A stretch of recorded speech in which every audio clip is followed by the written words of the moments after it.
burn some daylight. Oh, welcome back. It's spoiler season here at Burning Daylight Sports. Named it that because I just finished watching the A's take 2 out of 3 at Fenway against the Red Sox, who are currently in the wild card. But it's really funny how I was thinking about it. Like the MLB season always right about this time seems to get the speed wobbles where it's just like, and then teams you thought really might have a chance all of a sudden go off the fucking rails. Teams Royals, like the Mets, the Royals. The Mets for sure. I think the Royals have been playing catch up this entire season. Yeah. The Mets had a massive fall off. Yeah. Well, let's I'll put the wild card standings up and we'll get right into it because I love the fact that I was right about my prediction about the A's and possibly the Angels playing spoiler.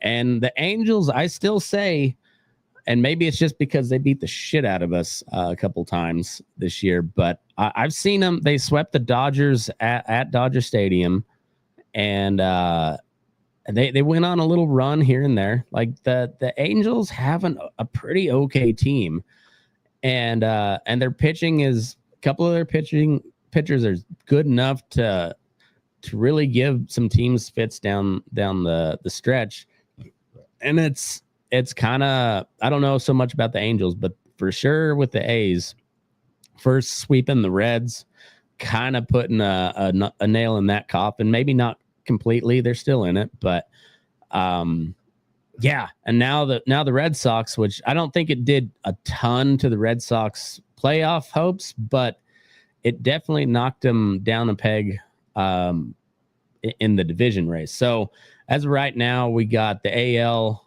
is the West is knotted up between the Mariners and the Astros. Blue Jays, they're leading the East, and Tigers leading the Central. With the Yankees, either the Astros or the Mariners, and the Red Sox making up the wild card race, with Cleveland a game and a half back. Rangers, who just got swept by the Astros, probably out of it at this point. Royals 7 games back. That's I don't see them. I don't see a way forward for the Royals to make the playoffs this season, and I think that's really disappointing because Salvador Perez had another really solid season behind the plate. Yeah, he's 34. There's probably not a whole bunch of those left. No, not many at all. And especially since we got rid of Freddie Fermin, who is phenomenal and would have been a phenomenal replacement. Who did you get for Fermin? No, was it Grichuk? Oh, yeah. Because I remember, I think Fermin went to the Padres. Yeah, Fermin went to the Padres, and yeah. Was Grichuk with San Diego still? I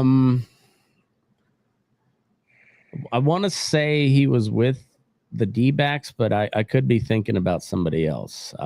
They traded. No, we got Ryan Bergert, right-handed pitchers, Ryan Berger and Stephen Kolek. Okay. I don't really know either of those pitchers, and I know Freddie Fermin hit his fucking stride with the Padres. So that tells you who won that trade. It was not Kansas City. It's too early to say with the Mason Miller trade, but on the other hand, Leo DeVries has been as advertised in the minor leagues. He's 18 years old and he's playing at AA, so not too shabby. Not too shabby. The pitchers that we traded for, the one guy that's been up and down has been He's got really good stuff and really bad control. So we'll see if he can work on the command. Because there's been plenty of flamethrowers that have flamed out because they can't control the damn thing. So, looking at you, Osvaldo Bido, you gotta work on that command, boy. Stuff is electric, but if you can't control where it's going, that's tough. Okay, so the Yankees are what? They're 89. They're about 5 games back. I think they're 4 games back, 3.5. 3.5. I think this is I don't know. I think the Blue Jays aren't slowing down either. No. Like they're consistently above 500. Like at any given stretch, they had like a little bit of a schneid, but they went on like an 8-game run right afterwards. So like they've counteracted those slides with big runs, but for the most part they've been at that like 6-4 at like any given stretch, as their 582 winning percentage. So like pretty much at any stretch during the season they're at like 6-4 over the last 10. Yeah. So I don't see them giving up the lead. Honestly, like the pitching, there's nobody just outstanding that like leaps out at you like a Crochet or a Scooble or a Hunter Brown. But Gaussman's, that's a tough out. Scherzer's still got some shit. Barrios, I don't particularly want to, like, when his stuff's on, it's good. So like they got and then they got their bullpen's solid, and they just up and down the lineup they got a bunch of no names that can hit really well. Like that I don't know if it's just the being up in Canada part that where like the most famous player on their team is Alejandro Kirk because he's a little short fat bowling ball. And he's a redheaded Mexican, which makes it even more strange. Like it just like how did that guy become like a pretty elite catch? I mean, all-star catcher. Very, very good catcher. Yeah. So it's just kind of funny. Goof. But yeah, that's kind of like the most recognizable outside of Scherzer. That's like the most recognizable player on the entire Blue Jays organization. And it's kind of funny. But like Springer, Dalton Varshaw's a stud. Bo Bichette's having a really good year again. Like he wasn't particularly good last year, but he's had a really nice bounce back year and hasn't been talked about much at all. It's Judge, Wilson, and Bo Bichette are the top 3 for the batting title this year. So like Bichette's not that far behind Wilson, and Wilson's not that far behind Judge, and Wilson's hot right now. Like he's back to the it's funny you say you could call it vintage, but he's still a rookie, but like vintage, early season, like vintage. Early season, like, yeah, like his little OCD Tourette's batting stance has gotten more and more pronounced, and like it's like the more he moves in the box, like the more likely it is he's gonna get a hit. It seems like, yeah, and he's just out what it works. He's just a wizard. Like he's got some power. He's got double-digit home runs. He's driven in 50 something, I think. And his OPS is like right up around 900. So he's getting doubles and shit too. But he just like knows where to hit the ball, and he's just a wizard at just placing it somewhere. He's among the lowest in the league in bat speed and exit velocity, but he's number 2 for average, and which is insane. Yeah, and he's got I don't know what it is here recently, but at one point he had like a 909 OPS. Like, all right, for a guy that only hits singles and doubles, that's that's pretty good. Pretty good. You got to be really efficient to be hitting those numbers as a guy who only hits doubles. Yeah. So it's it's pretty crazy watching that, but Yeah, but then again, Bo Bichette kind of doing the same shit, and with more pop, I think, and but also at shortstop, it's like it's kind of funny watching those two. It's like Bichette didn't get. I've not heard much of anything about him at all this year. Like on all the podcast on like the daily rundown. Yeah, and he's having one of his best seasons in his career, and he's having a really nice season. Like really nice season.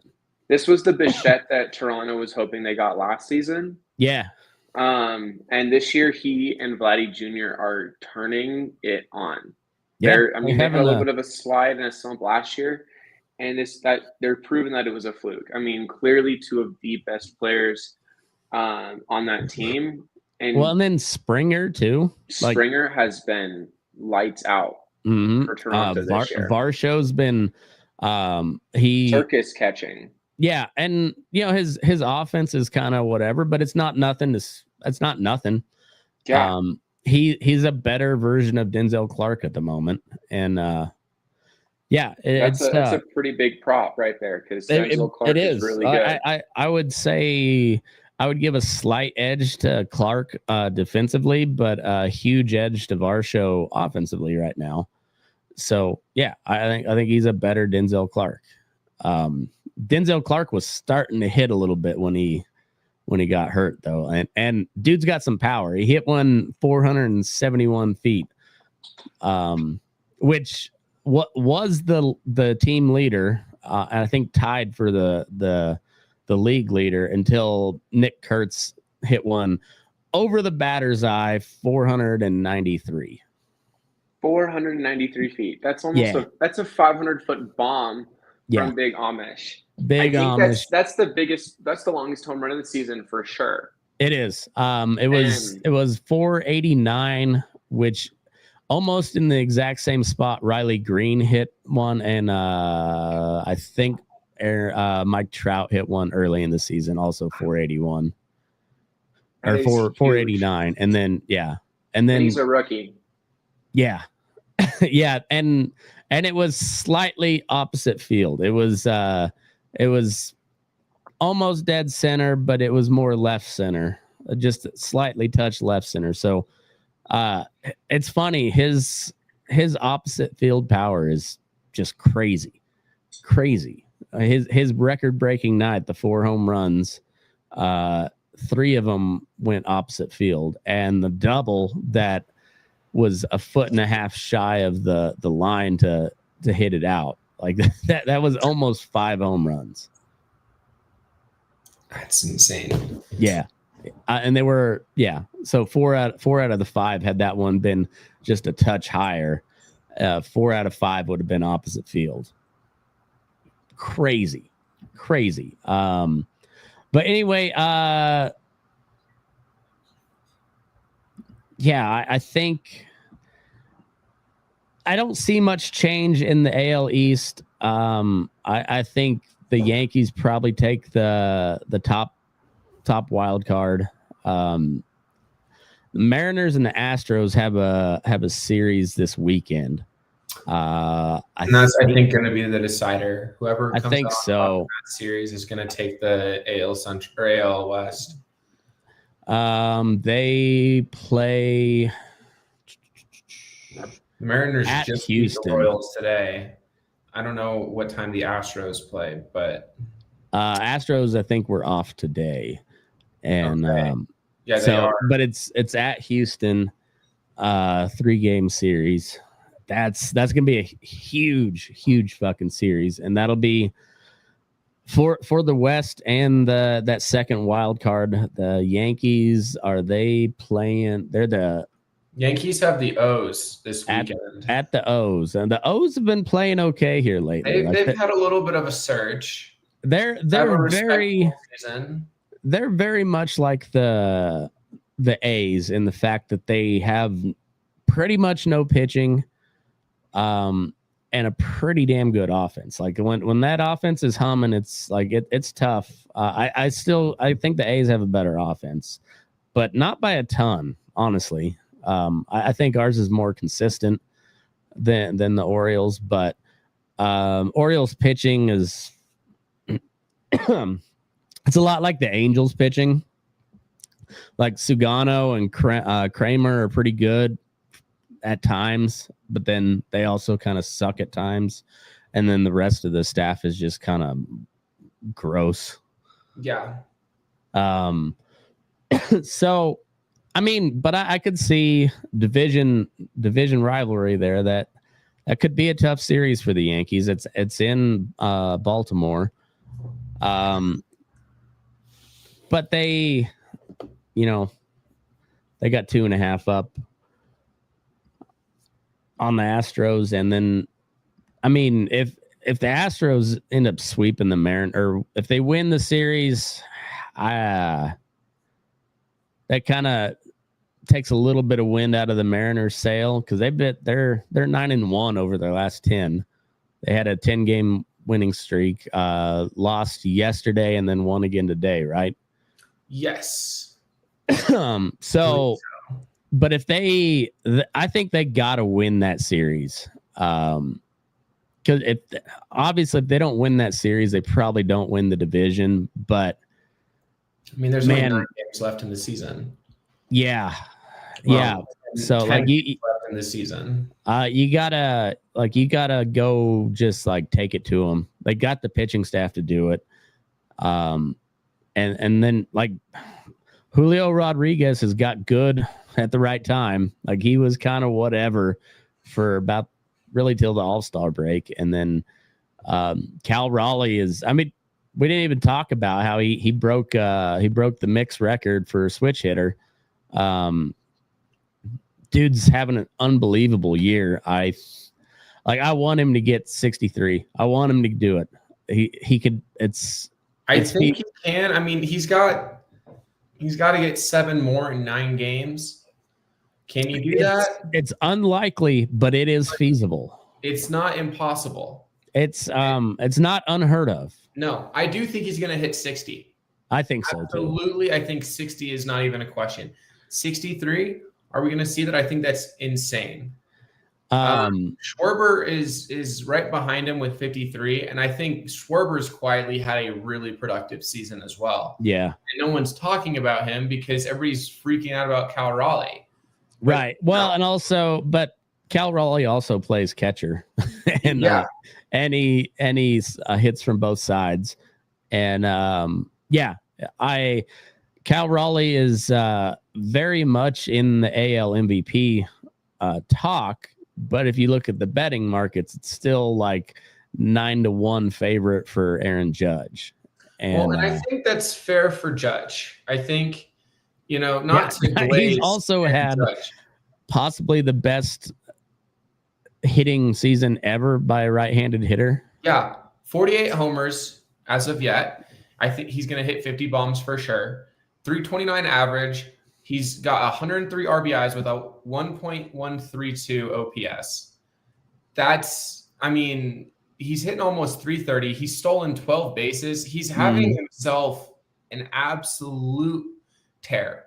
I mean, this is clearly his best season. He's not even going to play the entire season. Last season, he played 158 games and he hit 58 homers.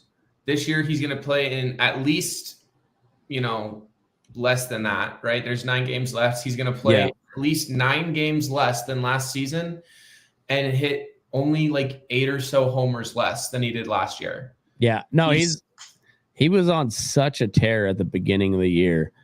And when, it did take him a little bit to get back going once he came back off an injury, but now he's like if you look at the odds every day for like him and Cal Raleigh to hit a home run, like anytime home run, it's usually not worth the bet.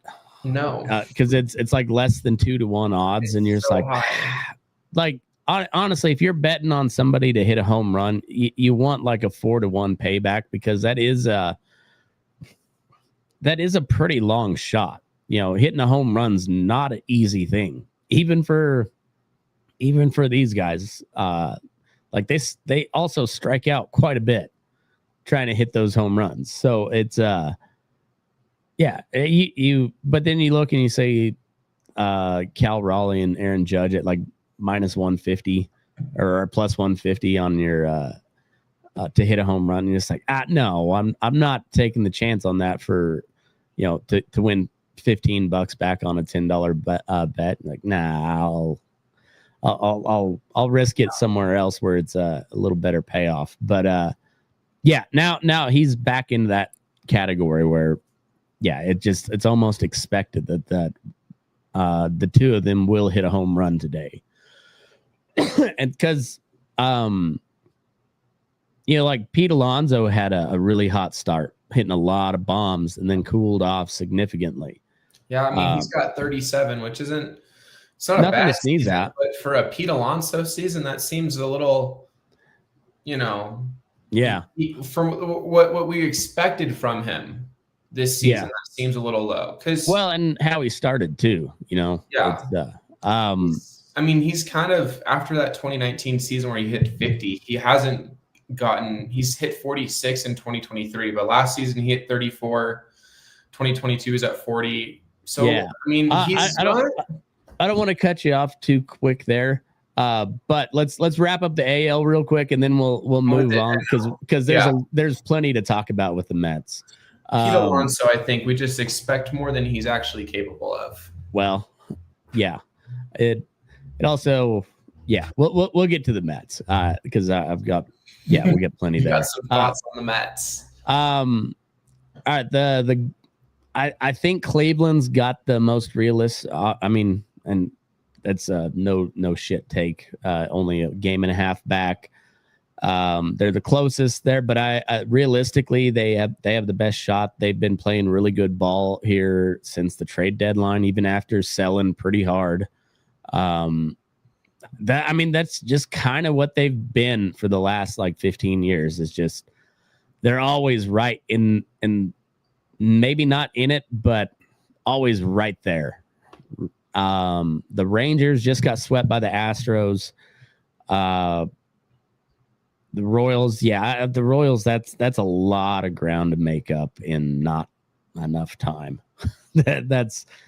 I think had they got in, the Royals could be a pesky first round out for somebody. I think if the Royals can make it, I mean, they have to absolutely turn on the Jets. Like, we have 9 games left in the season. They have to go 9-0. That's without a doubt the only way they make it in there is 7 games back from the wild card. If the Red Sox continue to shit the bed, we have a chance. But the Guardians and the Rangers also have to have to trip. They have to have like 2 games that they lose. So you to the Rangers win out. If we see Texas or Cleveland take even 5 out of those 9 games or 6 out of those 9 games, the Royals aren't going to make it in. They have so much work to do, and honestly, with the performance they put out today, offensively, the Royals this season, that's what hurt us. We would have made the playoffs. If we make it this year, we'll make it in spite of our offense, which has been so streaky this entire season. The Rangers are done. By the way, the Marlins are a tough out. They're not a good team, but they're playing pretty okay ball right now. Yeah. They're okay right now. They're not bad right now. The Twins suck, and Cleveland's hot. So I think the Rangers are done.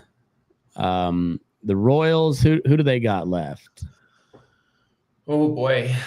We got Toronto. We have Toronto. We have the Angels. And then have the A's. So you're home for the Jays, at the Angels, at the A. Oh, fuck. You guys are done. That's what I'm saying. I mean, the Royals have to beat the best team in baseball 3 times in a row and then beat the Angels and the A's, who are just ruining people's season streaks right now. Yeah, the Royals might as well just play spoiler at this point because.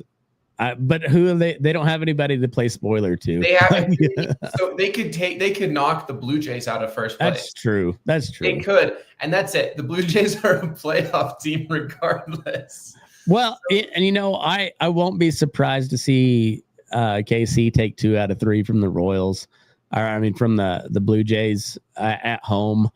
I won't be surprised to see them take 2 out of 3 from both the Angels and the A's. But I don't see them going on a 9-0 run to finish out the season. Not with these people to finish it. Nah. Not with the A's and the Angels and the Blue Jays. Yeah. I think the Royals are done, and I think it's going to go down as a disappointment of a season. I think so. I had really high expectations for the Royals. I mean, top 5 rotation and top 5 pitching team in the league, and then a bottom 5 offensive team. And that's saying a lot. We're not a home run hitting team. We have Vinny and we got Pasquantino and Perez, who have got 30 and 29 home runs respectively. But I'm looking at this, and so Cleveland's got the Twins, Tigers, Rangers to close it out. That's a pretty rough schedule. Twins or whatever. But the Rangers and the Tigers, yeah. All right, so who do the Tigers got to close it out? They got the Braves, who also they sucked this year, but that's still a pretty good ball club. Yeah, and then they've got the Guardians and the Red Sox. That's honestly, if there's a non-zero chance that Cleveland could win the Central at this point. The Tigers. I think they're 3.5 back of the division. They're a game and a half back of the wild card. Tigers have a gauntlet. Cleveland's got they do have a series at Minnesota, and Minnesota's just kind of. They've cashed it in.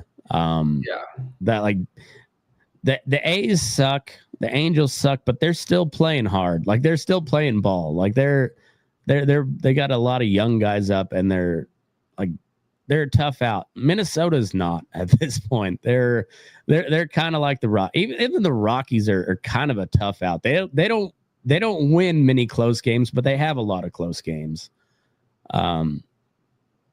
Yeah, and the Twins are just there's nothing there. They're just poking it with the stick, saying do something. And they're on the schedule for a lot of contenders, and I feel like they're going to get mopped up. But Angels and the A's, I think they're guaranteed to take one from pretty much anybody they got left. If they take one from I think the Royals can go on a 9-0 run. We've seen them play that level of baseball this year. I just don't think they will. And I think you guys go 6-0 and then a lot more than one. If you guys go 6-0, we probably just shouldn't talk during that series because I won't be saying a word. All right, so. Over to the National League, Brewers. They're running away with the Central. That's no question there. Phillies they ran away with the East. Dodgers. I think the Padres are only 2 games back. So the West is still a race, and I'm rooting for the Padres still. They've kind of laid a stinker here lately, but the Dodgers are just coming off a pretty bad stinker. The Cubs are just kind of whatever, they're, I don't know. They're pretty good, but I don't know. Talk about a fall off. Pete Crow Armstrong was in the MVP talk, and then he hit 180 in August and hasn't done much better in September. No, I am wondering, like, if Pete Crow Armstrong, is he the reason the Cubs are not winning right now? Because the Cubs are 88 and 64. In any other division in the country outside of the NL East, right? Because the Jays are outside of the NL East and the AL East, right? Because the Jays have got what? 89. Yeah. So they would be leading in all but 3 divisions. And that's saying a lot. I mean, they've got more wins than the NL West leading Dodgers, than everybody else besides the Jays in the NL or the AL. I mean, they're a good team still, regardless of how. But if you look at who's ahead of them in the Central, they're 9.5 back of the Brewers, and they, at the midway point of June, they had a 6.5 game lead on the division. 5 games back from the Brewers. They're 9.5 games ahead in the wild card. Okay, yeah, 5 games back from the Brewers. Like, okay, hang on, that's they're not that far back. But they had I think a 6.5 or 7 game lead. About June 15th. They did. Milwaukee's been really good. We can't discount that. No, Milwaukee's went on a tear. Absolutely shot the bed in the second half of the season. Yep. And it's not saying their pitching's been kind of whatever. They had that Horton kid, the rookie, has been really good. Yeah. Imanaga's been hit or miss. Literally, like when he's on, he's almost unhittable, but then he'll give up like 4 or 5. Ray's been pretty good. They're just, I don't know what, Kyle Tucker apparently was hurt for a while too. Yeah. But he really dropped off. Michael Bush dropped off. Pete Crow Armstrong fell off a fucking cliff. And, I don't know. I don't think they lose much ground in the wild card.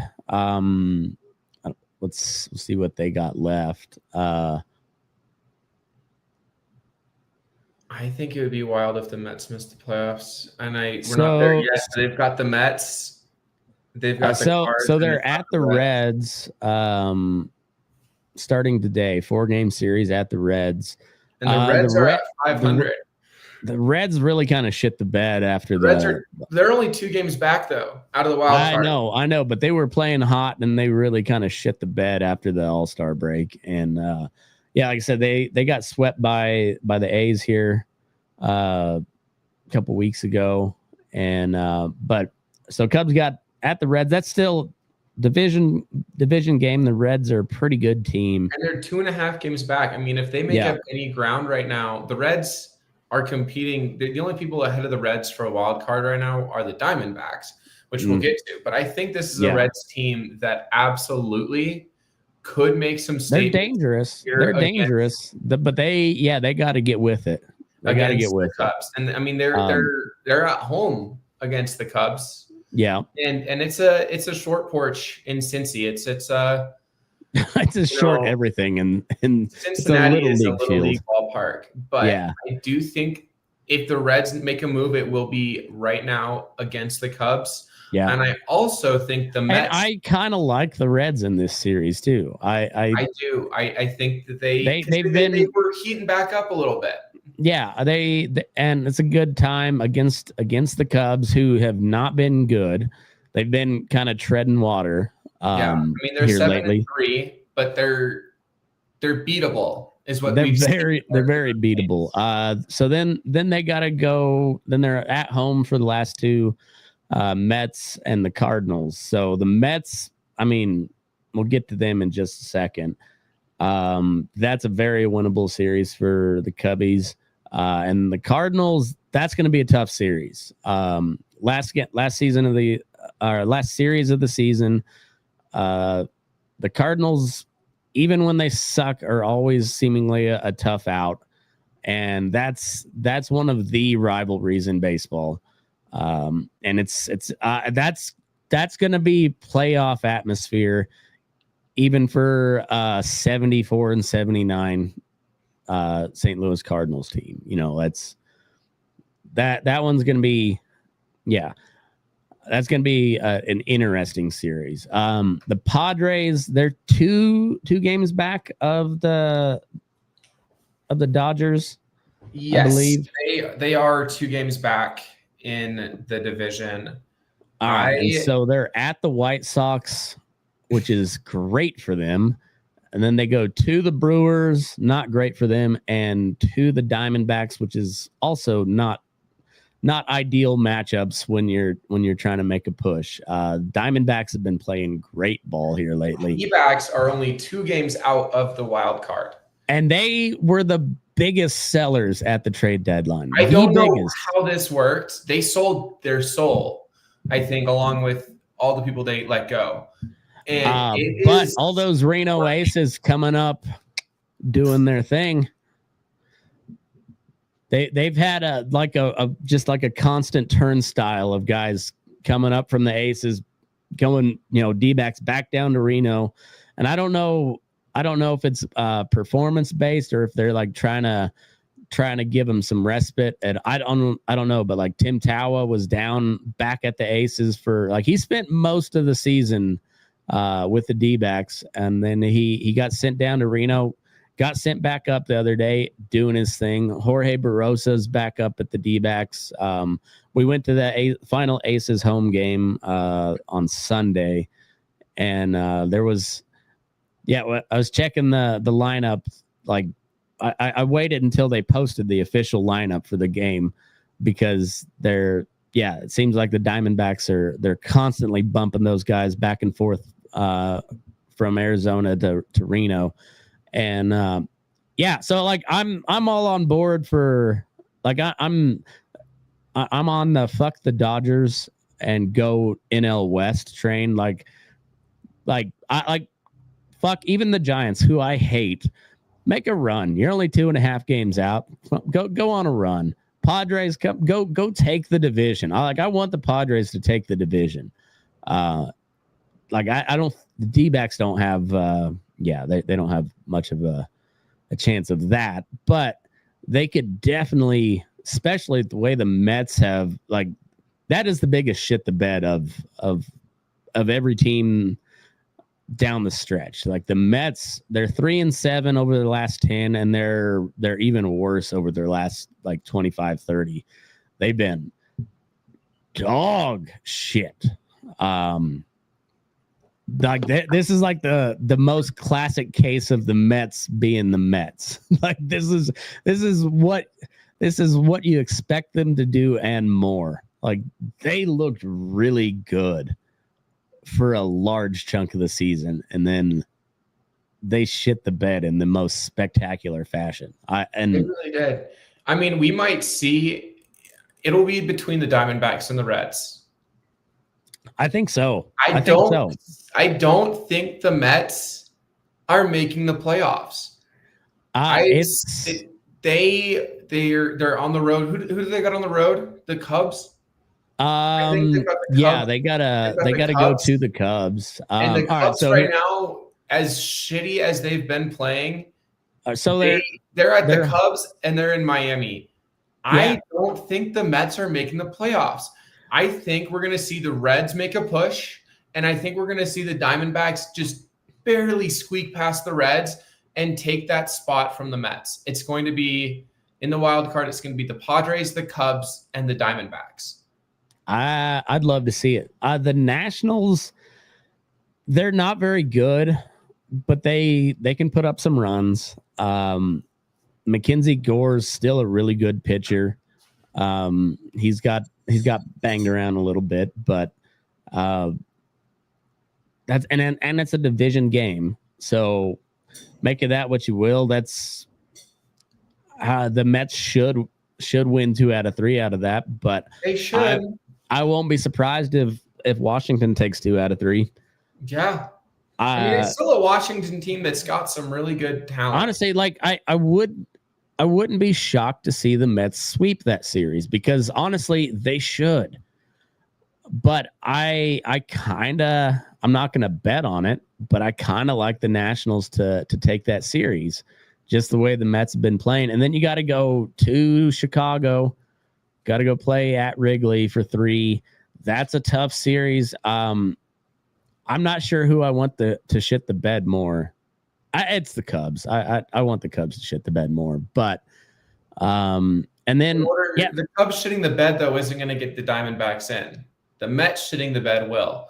Yeah. And so I think we're going to see it. I think we're going to see it where the Mets are out of the playoffs, and it's going to be the Reds and the Diamondbacks. Yeah.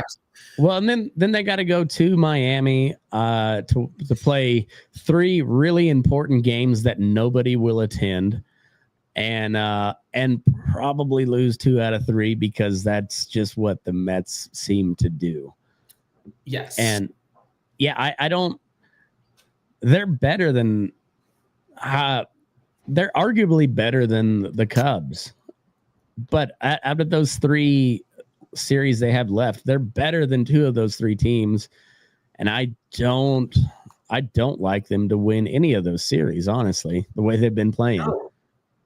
And then the Reds consistently mediocre for how good their team is. Yeah, the Reds have a pretty okay schedule left. So they got home at the with the Cubs 4 games. That's a tough series, but I think they can win that, and I think they will. Home against the Pirates, and then they finish at the Brewers, which is a series they need to win, but they will probably lose. Yeah, I can see them at least taking 1 from the Brewers, though. So let's say they split it with the Cubs and they sweep the Pirates. That's 5 games. Yep. And let's say the Mets shit the bed. All right. So now it's Diamondbacks and Reds. Reds are a game out of wild card fighting the Diamondbacks for it. And then they take 1 from who the Diamondbacks finish with. Diamondbacks. If the Reds can take 1 from the Brewers, I think they have a really solid chance of getting in. And this is home against the Phillies, home against the Dodgers, and at the Padres to close it. All right, the Diamondbacks ain't getting in. The Diamondbacks have the worst gauntlet I've seen yet. Fuck, the Diamondbacks are a for sure playoff team. Oh, fuck. No. They only have to go against a division leader, and an almost division leader. And 2 of those in their division. Yeah. Oh, that's RIP Diamondbacks. That was a fun little run you had there, but oh no, man, I don't think they're gonna. That's rough. I think if the Mets aren't in, it's gonna be the Reds. I think the Diamondbacks should be really happy if they finish at 500 with their last 9 games. So the Dodgers, and Kershaw is announced he's retiring at the end of the season. Dodgers got 4 games against the Giants. That's going to be a tough series. It's at home. Then they got to go to the Diamondbacks and to the Mariners. That's also a fucking gauntlet. We might see the Padres win the division. Yeah. Yeah, and then did we look at the Padres already? We did. I don't think we've seen the Padres schedule, but they finish. They got the White Sox in there, so they're at the White Sox, and home against the Brewers, home against the Diamondbacks.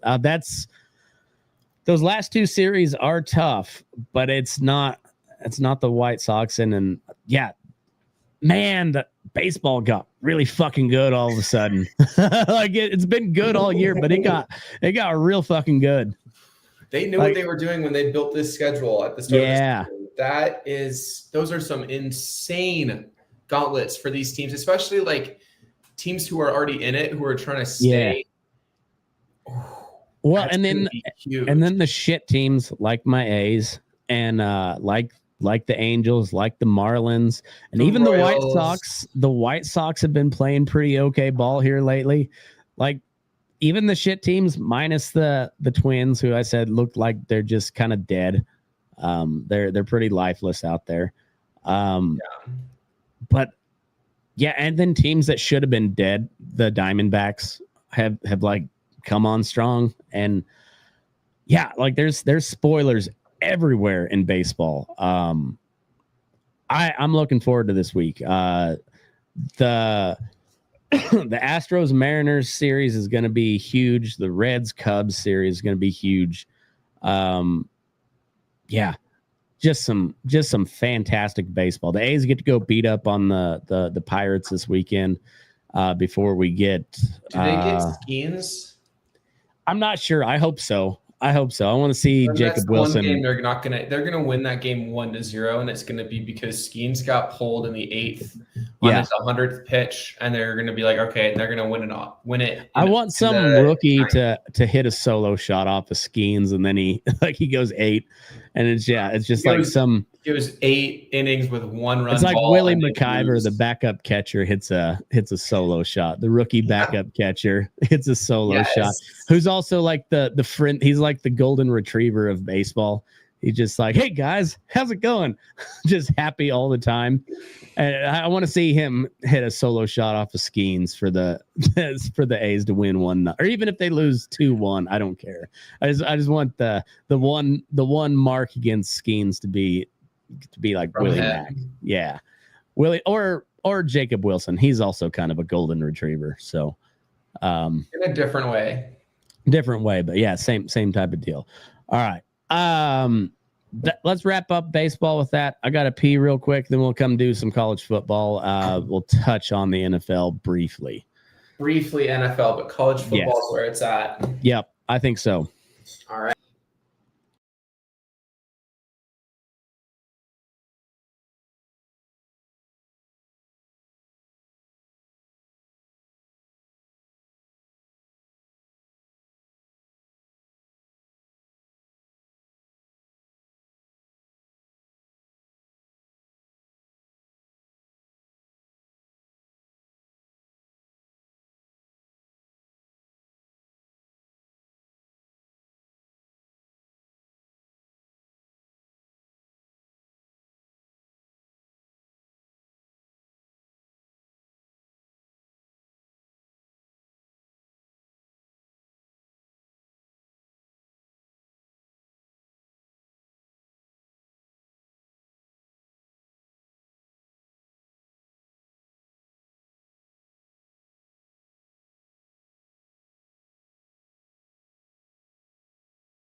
All right. All right. All right. So top 25. Not really a big shock of the top 3: Ohio State, Penn State. LSU, is that a shock? I've not got to watch LSU this year at all. I've not got to watch a lot of college football, but Yes. LSU, I've not seen anything of them. Okay, they are good. They are a top 5 team right now. They will not be I think Ole Miss deserves to be a top 10 team as well. And so next week, when they play each other on the 27th, is going to be huge. But I don't think they should have stayed in the 3rd spot, especially after shitting the bed against Florida. I mean, they beat them 20-10. And that says a lot about where this LSU team is. Defensively, they're there. Offensively, they struggled against a Florida defense who got ran through by South Florida. And that's not doing South Florida like a disservice. That's still a South Florida who got their asses kicked by a Miami team. Yeah, they got their asses. I did watch a little bit of this game. Yeah, that Miami team is legit. I think Miami should be in 3 after what we saw. I mean, they beat a ranked team in South Florida who had 2 ranked wins over teams that maybe shouldn't have been ranked. Well, and people were starting to talk about USF being like a legit contender. They are still the favorite for the group of 5 representative for the playoff this year.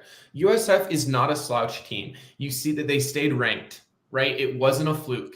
This is a team that I really think and they beat they beat the shit out of Boise, right? They beat the fuck out of Boise. Yeah. They beat the fuck out of, or they didn't beat the fuck out of Florida, but they beat them. They beat Florida, and they beat them in the swamp, like by playing it was like chess. That was an intelligent, well thought out victory. They didn't just beat them talent wise. They beat them talent wise, and they beat them by being smarter on the field. And that's a USF team that Miami walloped. Yeah, they I hate Carson Beck, but he is playing some of his best football in these early games. And I do think that means LSU should not be ranked at number 3. I think that should be Miami. The same way Georgia, I think Georgia's fine at 5. I think we should, maybe swap LSU and Georgia, LSU and Miami, and then LSU and Georgia, just because I'm looking at, who LSU has played. I think if LSU beats Ole Miss in 2 weeks, I don't know who LSU has this week, but if they beat Ole Miss for sure, they are the team. And they have to beat Ole Miss soundly, because Ole Miss is, we love our little. I can pull it up really quick. I got it here. So this week, LSU has a weak ass game against Southeast Louisiana. LSU still has yet to play anybody real outside of Florida. Oof. Ole Miss already has 2 wins in conference. Georgia already has a win in conference. Vanderbilt already has a win in conference. 2 wins in conference, or just 1? I'm not sure. But this is, I'm looking at it, and I'm looking at who LSU has played. Vanderbilt has only 1 win in conference, but I'm looking at who LSU has played, and I'm looking at who teams like Miami or Georgia have played.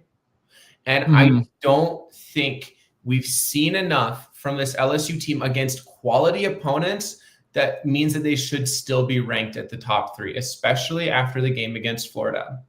Yeah.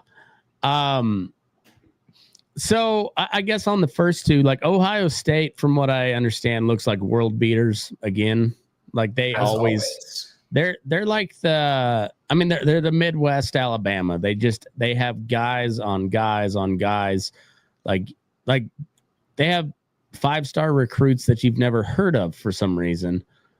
Penn State has probably the best defense in the country, or at least arguably. LSU, like I said, I haven't seen them, but I've heard a lot of argument about putting them at number 3. Miami, I can understand not putting an ACC team at outside of Clemson at number 3, because ACC has been kind of meh this year. But yeah, Miami dog walked South Florida, who was supposed, they were up and comer, and they still are. I mean, we saw flashes of that against Miami. Yeah. I think Miami is just that good. I was arguing about Penn State being ranked so high, and I was like, I'm pretty sure I have the same thoughts about Penn State. Penn State also hasn't played anybody. They've played Nevada, Florida International, and Villanova.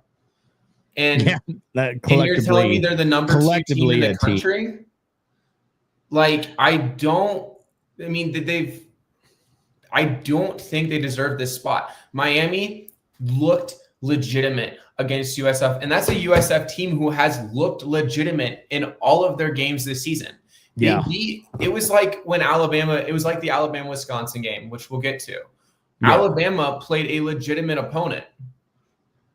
I'm saying that USF this season is a legitimate opponent, and Miami trounced them.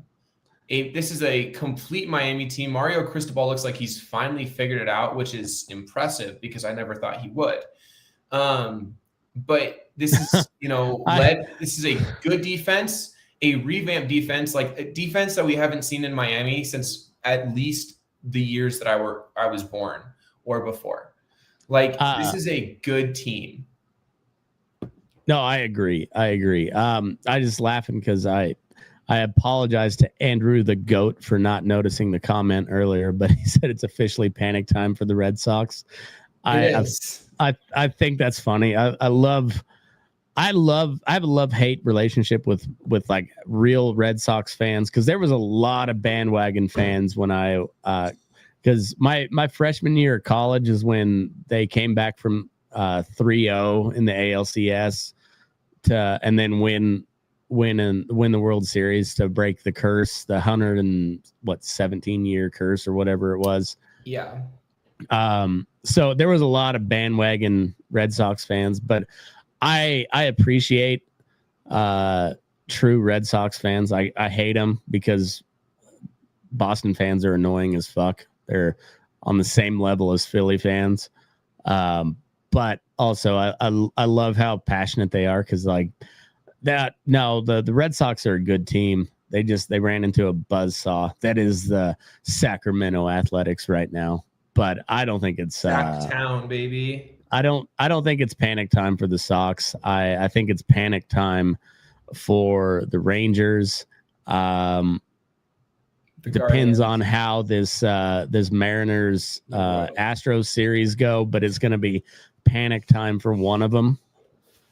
And the Royals, yeah, they're like red lights, 5-star alarm. Like, we got to get going now, and then we got a lot of shit go our way as well.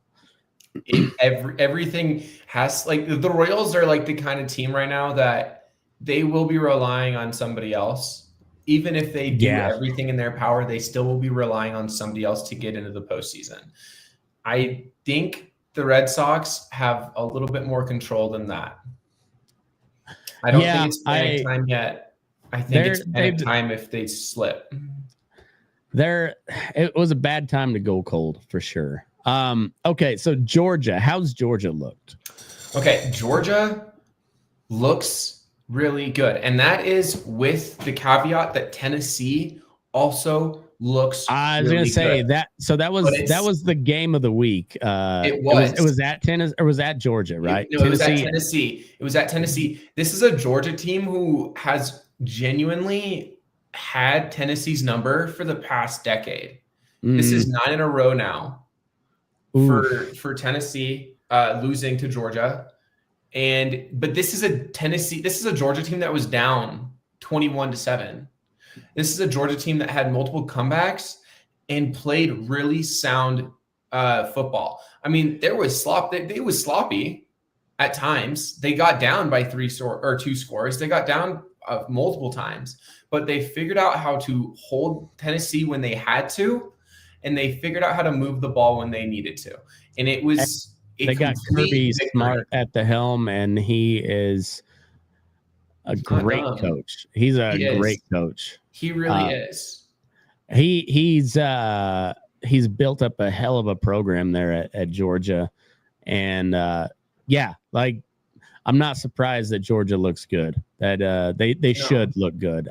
With the amount of talent that they can get, especially now with the NIL, because SEC teams can raise some money. There's nothing else to do in the Southeast besides watch college football.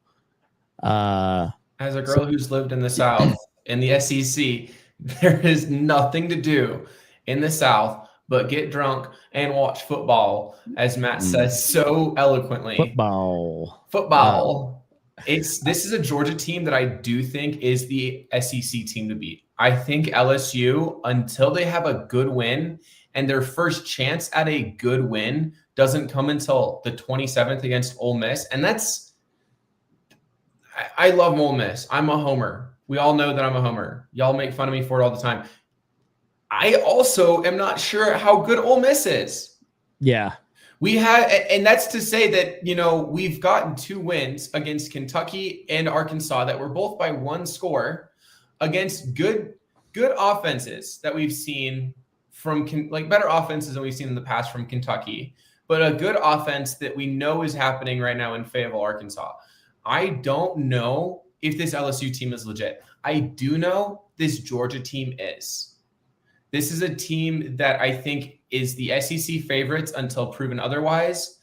I don't know, if we're going to see the same level of dominance that we saw the past 2 years from Texas, or the past year from Texas. I don't think we're going to see that in the SEC. I honestly think Georgia is the SEC leader, and they will remain that way until something changes. And I think Gunnar Stockton is a better quarterback than Carson Beck. Carson Beck is in a better system for him in Miami, but Kirby Smart is working wonders with Gunnar Stockton, and it is showing. He is good. Nice. Oregon. I hear good things about Oregon. They're good. They've got a solid quarterback. Can they get over the hump? That's because Oregon's always good. They always look really good. They always look like they could win the whole damn thing, and then they never do. I don't know if this is the team. I think, especially since they're not the Pac-12, they're now going up against. Like last year was their chance. It really was. Dylan Gabriel last year was their. They got hosed on the whole how the bracket shook up. Being the number 1 overall seed and then having to come back and play Ohio State, who eventually won like that. Yeah, I think Ohio State probably would have won regardless, but also Oregon should have had to play like Arizona State or Boise. Well, I don't know. I think we would have. I'm curious to see how they would have fared against that Arizona State team from last year.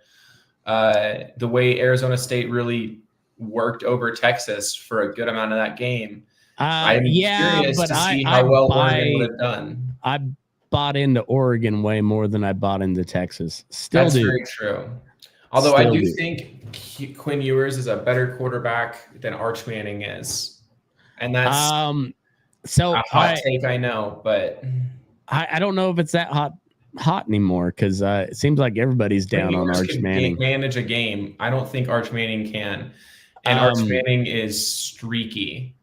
So I haven't got to watch him yet, but I hear a lot of talk about, and not to skip over Florida State. We'll come back to that. We'll come back. We'll skip over them for now, but we'll give the tongue bath that Florida State deserves when it's due. But I've heard a lot of talk about the fact that Arch Manning didn't play any competition in high school. I still think that kid's probably going to be a really successful NFL quarterback. That's what the Mannings do. I think it was a mistake to go to Texas because Texas is a dysfunctional program. They're kind of like the Mets, where they have all the money in the world and they're willing to throw it around. They get all the flashy players and then still never seem to actually win. I mean, they are the New York Mets of college football. That's what. Well, I mean, they're only surpassed by Texas A&M. I was going to say that. I don't think Texas is New York Mets of college football. I think it's A&M. Okay. However, Texas is the Padres. Okay, that's where I was going to. Texas is the Padres. Yep. So, yeah, and you could flip a coin as to which one's which, but I think that's a legitimate comparison on both ends. Like, regardless of which way your coin lands, I think it's accurate. I think if Arch Manning was at Georgia, if he was at Ohio State, or let's go down the line. If he was at Oklahoma, would be. I think he would fit really well in Lane Kiffin's offense at Ole Miss, because I think he plays very similar to Tennessee. Jackson Dart. But Tennessee or Oklahoma, I think Arch Manning would be right. I think Arch Manning's probably still a good quarterback. I don't know. Texas is a dysfunctional program. I've been a Texas hater. I'll say that since a long time ago. But I don't like them. I don't like Oklahoma too, but I think Arch Manning I think Oklahoma's a better program than Texas. I really Absolutely. do. They also have a lot of money. Texas has more. Texas has more, but they don't use it well. I mean, Oklahoma reloaded their offensive weapons. You know, Texas and the Dallas Cowboys, they're one and the same. That's a really good comparison. So, but all right, going back to Florida State. Florida State's back. They're back. They're back. They are good. And I like that. I hate Florida State. I hate Florida teams in general. But it's good for college football when Florida State's good. Yes. I'm glad that they're good. I want them to lose in the end. But I want them to be in the conversation, and they should be in the conversation. They're a powerhouse. And it's good to see them back in powerhouse mode. Yes. That all being said, fuck Florida State and Florida teams in general. They've got an easy week. They've got Kent State at home. So this is another root for the National Guard. They've played one. Yeah. Florida State is a lot like LSU right now. Now, I think their win over Alabama carries a lot more weight than LSU's win over Florida. But Florida State has only played one other game. It was against an FCS opponent. I think it was FCS. It was like Georgia Southern or something, wasn't it? Well, it was East Texas A&M. Oh, never mind. Yeah. And they beat them 7-3. It might as well be Lamar Community College. Yeah. I think their first actual test comes the first weekend of October. They're playing Miami. And they've got Virginia next week. That might as well be the ACC championship, honestly. Yes. Whoever wins that game, I think will win. It's going to be a rematch between Florida State and Miami in the ACC championship. I think so too. It's going to be like those years in the SEC where it was always Alabama, Georgia. Do they have like the East-West divisions, or is it just top two? I think it's just top two. Because I know that's what the SEC is and what the Big Ten is this year as well. So, Florida State's back. 100% agree. I kind of lean more Florida State over Miami just because of the recent track record. I will say last year was a blip. Can we say that last year with Florida State was just a blip? It was a blip, and it was because of DJ Uiagalelei. Who sucks. He brought a curse with him. So bad. Clemson, Florida State, Oregon State. Everywhere he went, he left a trail of bodies. Yeah. Except his own for some reason. Like that like he was like a cockroach. He just kept on living. Yeah, he somehow figured out how to keep going. Yeah. Now on to Illinois. This is an Illinois team that has Indiana this week. And this is an Illinois team who people are thinking is a lot stronger than they were last year. They were pretty good last year. They had a 10-win season last year. Yeah. This is an Illinois team, though, who, again, hasn't really beaten anybody. They beat Western Illinois, they beat Duke, and they beat Western Michigan. Duke, you could make an argument as being an actual program, but I wouldn't because it's Duke. I'd say it depends on the year. And they don't have Danny Dimes this year, so no. And so I think this is like Illinois'. If Illinois wins this week, I think they are genuinely like deserving of being ranked this high. This is an Indiana team who is coached by Curt Cignetti, who is a phenomenal coach. Made the playoff last year with Indiana. And Indiana, again, hasn't really played anybody. Yeah, Indiana hasn't really played anybody. And they don't really have much of a schedule this year, do they? No, they struggled against Old Dominion to open the season, and they've put on a clinic since then against Kennesaw State and Indiana State, but those aren't real teams. No, but neither was Old Dominion. They do have a little bit of they've got a schedule. Indiana does. They've got Oregon in a few weeks. They've got Iowa at Oregon or it's at Oregon. So that's right now they're at home against Illinois this week. Okay. And then they have Iowa that they're at Iowa in Iowa is not good this year though. They're never good. They're 2-1 though, so they've got a decent defense. But they're usually a tough out, and I don't think they are this year. That's valid. And then they've got they lost to Iowa State, right? Yeah, they did, but it was close. It was by a field goal. It's always close, but put up if they lose to Iowa State, they're usually pretty shitty. That's true. But so then they've got Penn State and that's a loss. Wisconsin. That's kind of it for teams that might actually. Wisconsin's just kind of whatever this year, though, aren't they?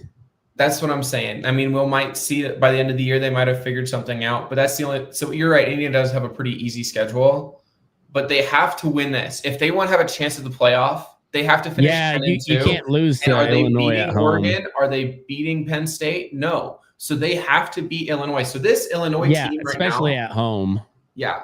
Now Illinois has Ohio State, USC. And for the record, like college football is kind of like the last place where home field advantage really matters. I mean, Major League Baseball's a kind of, but it's a different game. Yeah. It's a different game. College football is kind of the last place where, I mean, some places in the NFL, but for the most part, it's college footballs and college basketball. Outside of Colorado, I mean, there's not really anywhere I would say for football or basketball or baseball that home field advantage holds that much water outside of the college football scene. Yeah. It's college football. It's just even like we talk about Iowa State being a spooky place to play because it's weird. It's Iowa, children of the corn type shit. Yes. But it's also loud and like having been at Washington, also it's like Seattle. You don't think of a bunch of tough guys in Seattle ever. But that stadium gets loud as fuck, and it's big, and it's on the water, and like it gets loud, and it's intense. And yeah, I think college football, at least for the sports I know, I don't know hockey very well. Live, I would say hockey's a professional sport that home field advantage does. That makes sense, and certain NFL stadiums, because I've been at Mile High when it's fucking rocking. Yeah, I've never been to Lambeau, but you can hear that. Seattle, whatever the stadium the Seahawks play at, that's another one. Lumen Field, I think. Yeah, but then you compare that to the Ducks Stadium, like that's every year like one of the loudest stadiums. Arrowhead, same way. Like, but college football, like all of those stadiums seem like they get loud as fuck. So yeah, to lose at home to our conference rival, that's a bad loss. It is, and that's why but I think to lose on the road in conference, like they give you a little bit of slack for that, but to lose at home, that's against a non-conference opponent that's in a conference that's by and large considered to be worse than your conference, that one's rough. That is rough. But I think Illinois wins this. They've earned that top 10 spot.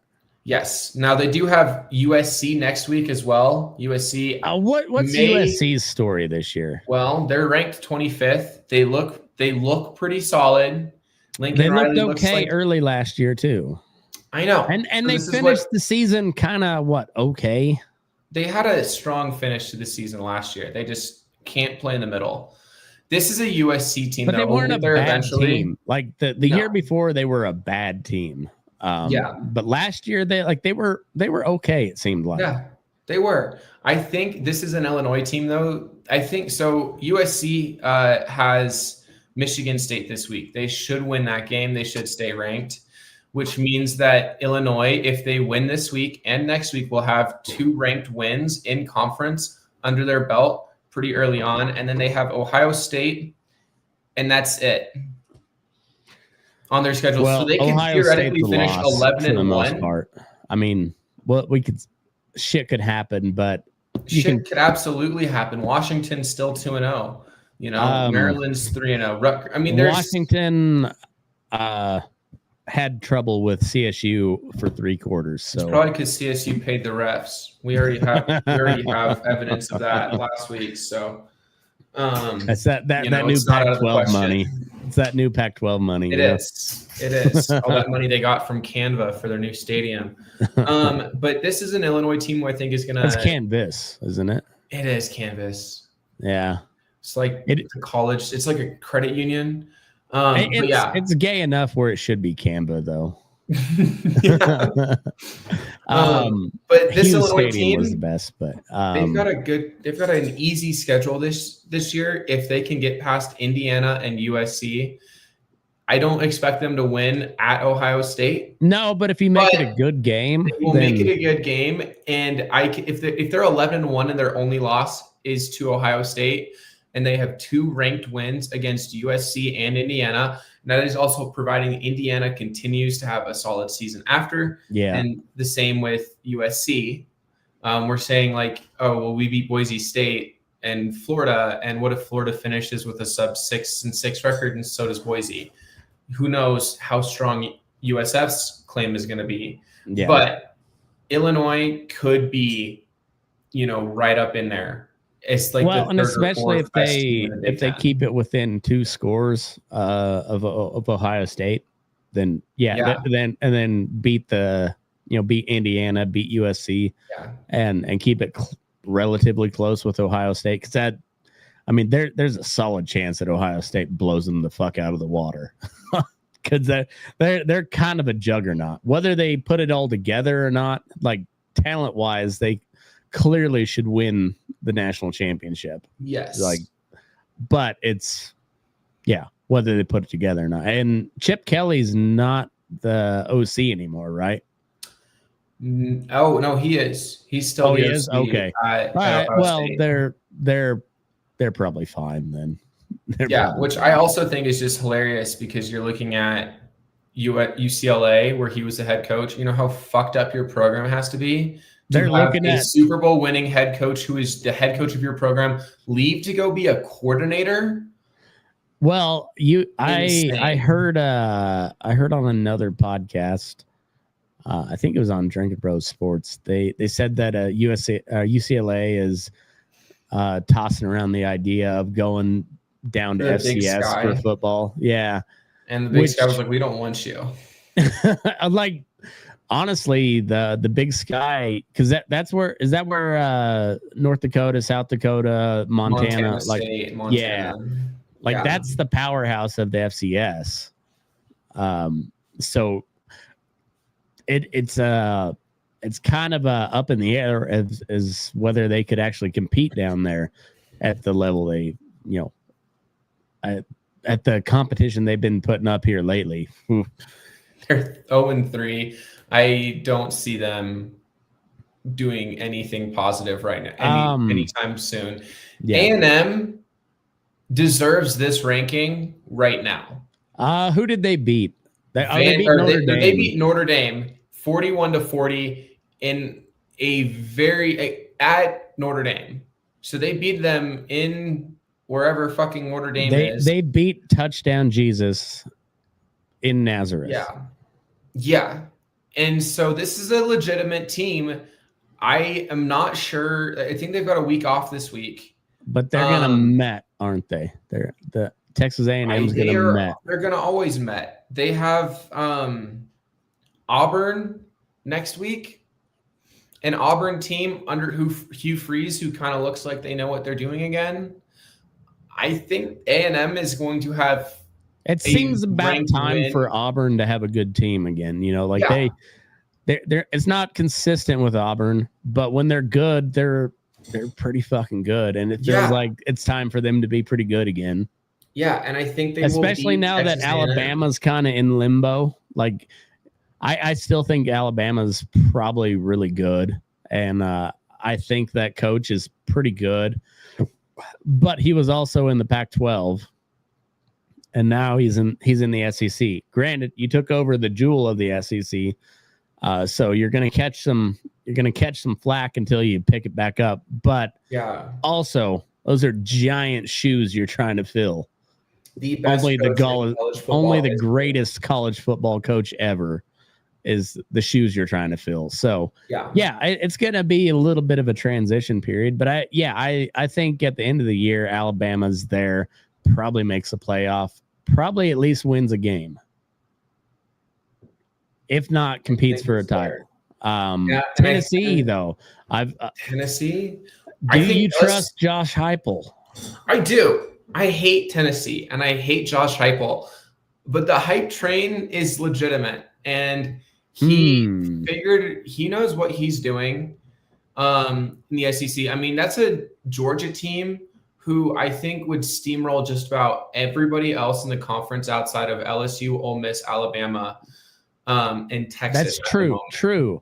But you are going in Knoxville, 120,000 strong.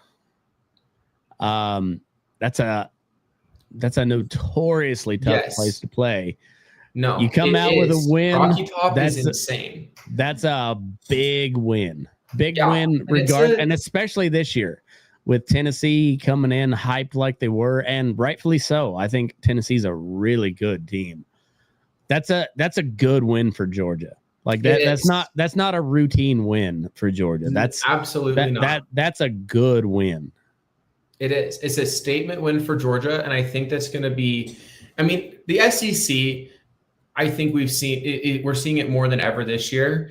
Is like the toughest league. Lane Kiffin and we're going back to him all the time, but he said that like it's a different leagues thing. It's funny. All the Big Ten people say SEC is a basketball league now. And I'm like, it's very funny because the SEC has 11 teams ranked in the top 25 this week, and I don't think the Big 12 I think they've got 7. No, 7. That's not nothing. But the Big Ten just always hangs their hat on Ohio State. Yeah, okay, you've got Ohio State. We have 11 of the best teams in the country playing each other this week. Like, this is an Oklahoma. Like we're talking about Oklahoma. Oklahoma, again, like last year with Florida State, had a shitty year. John Mateer. Okay, I also want to say this. Washington State produces really good quarterbacks. They did it with Cam Ward. They did it with John Mateer, and John Mateer is a front runner right now, or one of the front runners for the Heisman for Oklahoma. You forgot about Uncle Rico. And I forgot about Uncle Rico. What's his name again? Ryan Leaf. Well, I forgot about Ryan Leaf. No, the one who actually looked like Uncle Rico. Minshew. Gardner Minshew. Yes. Like Washington State. Some really solid quarterbacks. And John Mateer at Oklahoma looks so good. Speaking of Washington State, I have to watch that clip of Mike Leach going with the rundown of the Pac-12 mascots and who would win. That is peak college football. Mike Leach was the epitome of college football. R.I.P. King. R.I.P. All that shit with Texas Tech and no, He just had soft players and he was toughening them up. R.I.P. King. R.I.P. No. And you saw that he turned Washington State around. He turned Mississippi State around. Mm-hmm. He turned Texas Tech around. Like, you don't get to. No. He was never hazing. He was never violent. He was never abusive. He made those players. He molded those players into being some of the best in their conferences and better than they thought they could be. And for his, I don't think there's anything that could possibly tarnish his legacy. No, whatsoever. And if you got anything bad to say about him, go back and watch that clip when he breaks down the Pac-12 mascots. Like, we got to find some Harry Potter nerds to break down the Sun Devil, because there's some other stuff going on there. Yeah. Yes. And he did that all off the. I'd like to think he did it all off the cuff. I assume he did, but even if he didn't, I don't care. That was well done. That was peak college football. Speaking of peak college football, I want Iowa State to run the table. I feel like the Cyclones have been a thorn in the side of the Big 12 for the longest time, and they're due. They are fucking due. I think it's time. It's time for them to like claim supremacy over the non-existent state of Iowa. Yeah, they sit this week, but I think they absolutely will. I think it's going to come down. Sucks. K-State sucks so bad. Fell off. I do not know what happened to Caden Anderson, or not Caden Anderson, Avery Johnson. I don't know what happened to him. The quarterback we saw last year at K-State is not the quarterback we've got this year. They're bad. They're bad. They're stinky. They are shit. Mm-hmm. And Manhattan will still be a tough place to play. It'll still be a tough place to play, but you won't have to play a tough team because they suck. Yeah, they suck. They do suck. Ole Miss. Give me the homer take on Ole Miss. Okay. Our backup quarterback is better than our starting quarterback. Chambliss is better than Simmons. And that's no shade to Austin Simmons, but Simmons is unpolished and Chambliss does not look unpolished whatsoever. He came in last week in relief and he put up some serious numbers. He threw for 353 yards, and a touchdown. And when did they put him in? 62. I think he started because Austin Simmons came in, he threw for a touchdown and then left the game. Okay. But he like literally one throw, one touchdown for Simmons. Simmons has through some 3 gangster games. Shit. I know, but Simmons through 3 games already has 4 picks. He didn't throw any against Arkansas, but he threw 2 against Georgia State, and he threw 2 against Kentucky. How is Arkansas this year, though? They have a solid offense. They haven't really played anybody yet. They played Arkansas is another one of those teams. It feels like it's time for them to be good again. And I think they will. This week they've got Memphis, and I think sneaky amount of money in Arkansas too. Like what's Walmart? Walmart and Tyson. Yeah, 2 of the biggest corporations ever. Yeah. They've got Memphis this week, and then next week they've got Notre Dame, followed by Tennessee, and then A&M, and then Auburn. A couple weeks Auburn. ago would have been a tough game, but now Notre Dame sucks. And they're hosting Notre Dame. So they might have a chance. If Notre Dame wins this week and maintains their ranking, they might be able to have a ranked win next week. But this is they threw for 300 yards, no picks. Taylor Green looks legit. He also rushed for another 115 yards. They have a solid offense. Their defense, like always, leaves a little bit to be desired. Same with Ole Miss. But Alabama, Ole Miss has never been known for defense. So and Ole Miss has a serviceable defense. I think that the thing about Ole Miss is that they are a track team.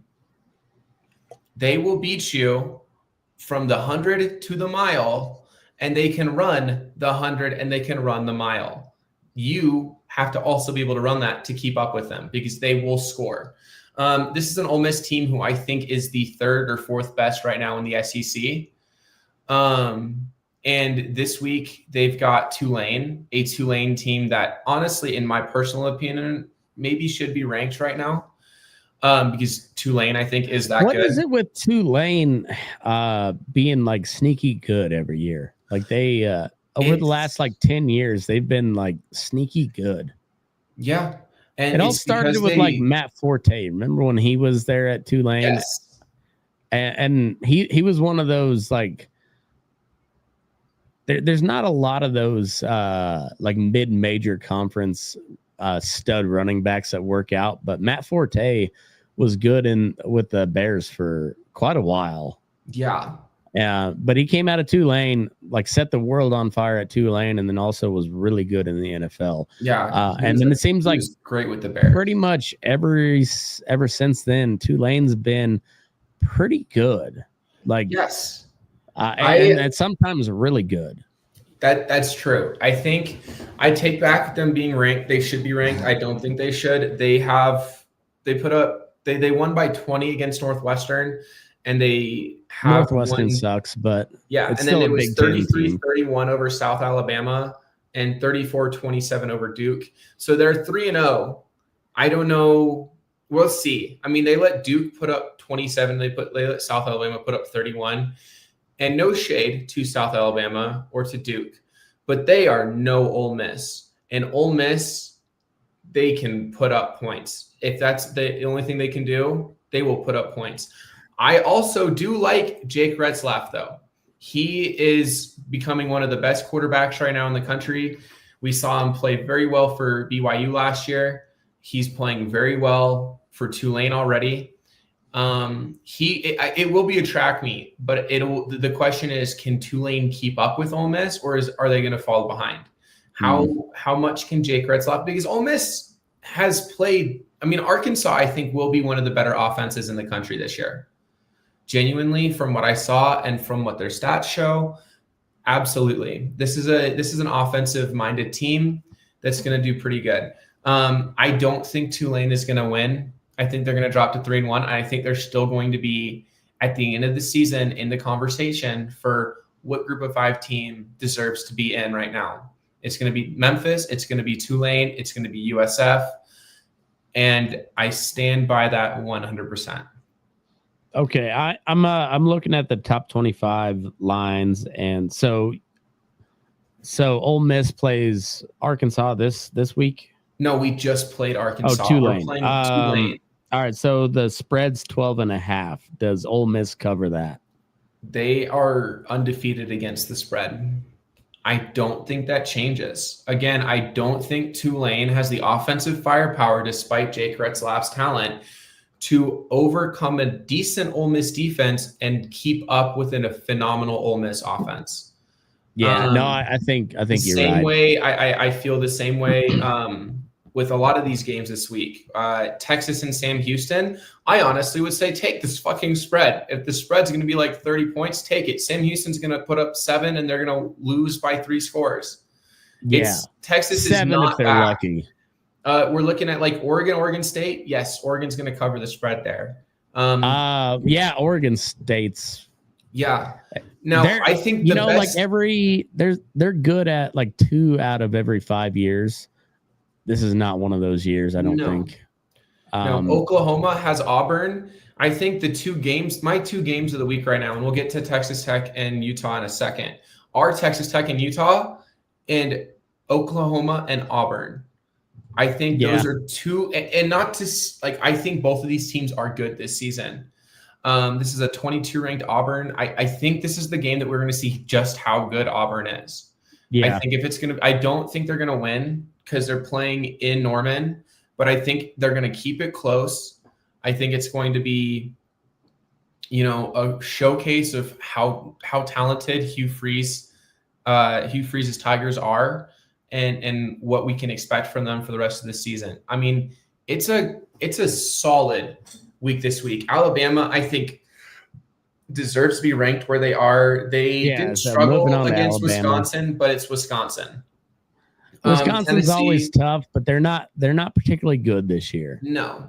This Tennessee team, I think, is also ranked appropriately. They lost a super close one to one of the best teams in the country in Georgia. Yeah. I think they're not this year. This year isn't their year. Next year, I absolutely think is Tennessee's like absolute make or break like you year. say, they lost at home, so it's more of a statement win for Georgia than it is a statement loss for Tennessee, because while it's a tough loss for Tennessee, it's a really fucking good Georgia team, and they gave them the business. That's the thing. Even if it was at home, this is a Georgia team that with a proven track record of success. Tennessee's more on the come up, and to give them the business like they did, I think that's I think both teams can come away with a statement game where Tennessee, where you came up short, but also you're like, hey, they felt that one. They didn't cruise to that win. They felt that motherfucker. That was a 10-round match. That was a 10-round boxing match right there. Exactly. This Utah team, I am excited to talk about. I got to watch them firsthand. They are not the 16th best team in the country, because if they are, Wyoming deserves to be in the conversation. Because holy shit, this offense, up until the second half, they put up 4 touchdowns in the second half against Wyoming. Okay, great. They couldn't get past the 35-yard line. They couldn't get past Wyoming's 35-yard line in the first half. They were sloppy. They were overmatched defensively. It was 3-0 at half. They have a kicker who's got a short leg. It travels at 72-20. All right, we're pretty high up. We're the highest football stadium in the country. Mm-hmm. It is our highest FBS football stadium in the country. It is high up here. Like, you should be able to nail those field goals. He was missing them short. This is a Utah team who looked dysfunctional, who got lucky. 2 of their touchdowns were absolutely lucky. Just one person blew coverage, and they managed to squirt by. They have a solid running game. Outside of that, I don't see them beating a Texas Tech. I think they're going to drop. I think they're going to lose to Texas Tech, and it's going to be a sound loss. So Texas Tech and Utah both moved up 4 spots. Who did Texas? They played. Who did they play? Texas Tech last week had Oregon State.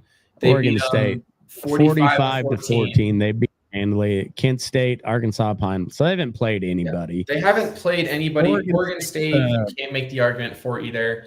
But I do think Texas Tech is a better team than Utah. And Utah's played Wyoming, Cal Poly, UCLA.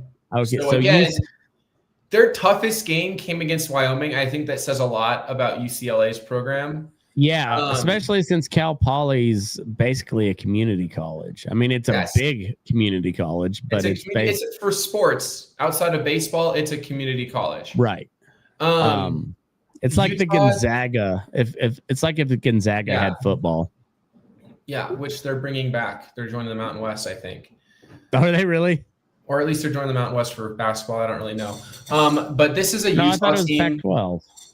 Oh, maybe it is. I don't know. I don't care. Who knows? I hate the conference realignments. This Utah team, not it. I think also Georgia Tech is getting a little disrespect right now. Georgia Tech is legitimate. Who did they beat? They have beaten Clemson. They have beaten Clemson, Gardner-Webb, and they beat Colorado. And so this is a Georgia Tech team. Now, we're still, this is kind of with the caveat that Colorado is not a shit program and that Clemson is they're not decent. Really good. They're not really good, but they're not a shit program. And they went into Folsom and beat them after having a shit. In terms of how bad Georgia Tech played that game, they gave Colorado multiple golden opportunities to win that game. And Georgia Tech still managed to win. There were 2 costly turnovers. I mean, it was huge comeback and strong play from this Georgia Tech team to beat Colorado, and then to do the same thing to Clemson, to win it on a field goal to get yourselves to that position to beat Clemson is huge. Haynes King is phenomenal. He is an absolute beast as a dual threat quarterback. Georgia Tech, I think, is my dark horse favorite. They're my number 3 team in the ACC right now, and I think they have a strong chance at potentially running the table and winning the ACC outright. We talked about Indiana. Now, I love this Vanderbilt team, and I'm very happy. I called it last week. I bet on them. I bet on them and won money. Take down South Carolina, and they did. The South Carolina team is riding, just like Florida did, the hype of Lenora Sellers. Florida rode the hype of DJ Lagway a lot further than he could carry them. And DJ Lagway and Lenora Sellers are decent quarterbacks, don't get me wrong, but they cannot compete with teams in the SEC, and we've seen that repeatedly now. Vanderbilt, Diego Pavia is, I don't know what he's on, but I want some because he talks trash and he backs it up. He spent the entire offseason talking about, no, this is a team that I want to be on. This is a team that's going to be good. And he's backed it up so far this season. Vanderbilt has statement wins against Virginia Tech and South Carolina now. They are a strong program that I think is going to make a push and that's not just a strong win at Virginia Tech or a strong win at South Carolina. They went in to Blacksburg, wherever Virginia Tech is. Yeah, Blacksburg. Beat their fucking hide. Okay, 44-20. And then they went into South Carolina. And by the way, Virginia Tech used to be a blue blood. So like they kind of got a chip on their shoulder. They haven't been good in a long time. No, but they're a team that should be good. Virginia Tech team. Yeah. There were some serious expectations for this Virginia Tech team, and Vanderbilt beat their fucking ass. They went into South Carolina. Number 11, South Carolina. Even more. 31-7. That is a solid win over the number 11 team in the country. On the road. The road. Yeah. That is like in the Vanderbilt SEC is getting disrespected. I think so. So they got Georgia State, Utah State, both easy wins at Alabama.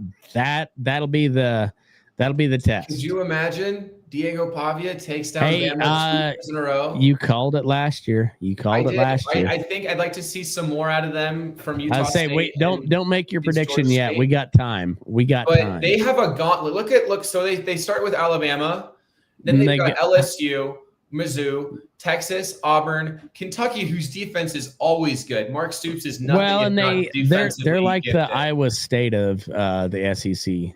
Yeah, and then Tennessee. So this is a Vanderbilt team who, if they're as legit as Diego Pavia says they are, as a lot of people think they are, they could really do some damage. I don't like them at 20. If I had it my way, I would swap Georgia Tech and Vanderbilt with Texas Tech and Utah at 17-18 or 16-17. But I think this is a phenomenal Vanderbilt team, and I am super, super excited to see. I mean, I almost guarantee they're going to be 5-0 by the time they're facing Alabama, and that's going to be a legitimate matchup. This is a Vanderbilt team who has now been ranked in 2 consecutive years. Last time that was done was when Marcus Freeman did it before he left for fucking Notre Dame. Or no, it was James Franklin. Excuse me, James Franklin did it before he left for Penn State. This is a legitimate Vanderbilt team. They have built themselves up in the portal. They've built themselves up in recruiting, and they have a solid offense with a great coach and a great quarterback to lead them through. This is a Michigan team who I am still unsure of anything. They lost to Oklahoma 13-24. Then they've beaten Michigan and New Mexico, or Central Michigan and New Mexico. This week they've got Nebraska. I don't know about Central Michigan, but New Mexico sucks so bad. I mean, they fucked over. They got paid millions of dollars to go play at UCLA, and they beat their ass. So they don't. That's true. I think that's more of that says more about how shitty UCLA is than how good I like. That's not is. Yeah. I agree. This is a Nebraska team who beat Cincinnati by 3 and hasn't played anybody else. They played Houston Christian and Akron. Hey, I gotta go take a phone call real quick, but we'll be right back. Yapping, or we want to go? We'll be back. All right.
I apologize, but we're back. All right. Okay. Michigan. They've got a game against Nebraska. We're gonna see if this Nebraska team has any footing to stand on. I want Nebraska to start off really hot. So like I want Nebraska to win, only to lose to CU later. Not because I want CU to win, but just like because you hate Nebraska so much. Yeah, I grew up a CU fan, so I always hated Nebraska, and then I got to witness CU fans up close, and I hate CU now. But I also still kind of hate Nebraska. So Nebraska doesn't play Colorado this year. Oh well. So either way, yeah, like yeah. I want Nebraska to like choke their season away to somebody insignificant later on. Yeah, I think I don't know. This is a Michigan team who I think is kind of weak. So we will see. I'm not sold on this Michigan team at all. Auburn, however, I mean Jackson Arnold looks pretty solid. He struggled last week at Oklahoma, and I think it's a big statement on scheme fits and coaching fits, because John Mateer is doing really well at Oklahoma. Jackson Arnold did not. Maybe there's a correlation there. Who knows? Baylor win was a statement win. I was going to say Baylor's supposed to be pretty good this year, right? Baylor is supposed to be pretty good, and they lost to Auburn at home. So I like this matchup a lot. Now Auburn has starting right now, their SEC slate is legitimate. They start with Oklahoma, they hit Texas A&M, and then they host Georgia and Missouri before they go to Arkansas, and then they host Kentucky, and then they go to Vanderbilt. They finish the season with Alabama. If this Auburn Tigers team, a gauntlet. If this Tigers team can, steal a few wins there and hold their losses to 2 or 3, they have a chance. They have a chance, an outside chance, but a chance at the playoff. that Iron Bowl could be huge. The Iron Bowl, I genuinely believe it will be making or breaking one of their seasons. I think it's going to be, they're both going into that 9-2. I can see Alabama and Auburn going into that 9-2. Whoever wins that is in. Be interesting. Especially since they're hosting it.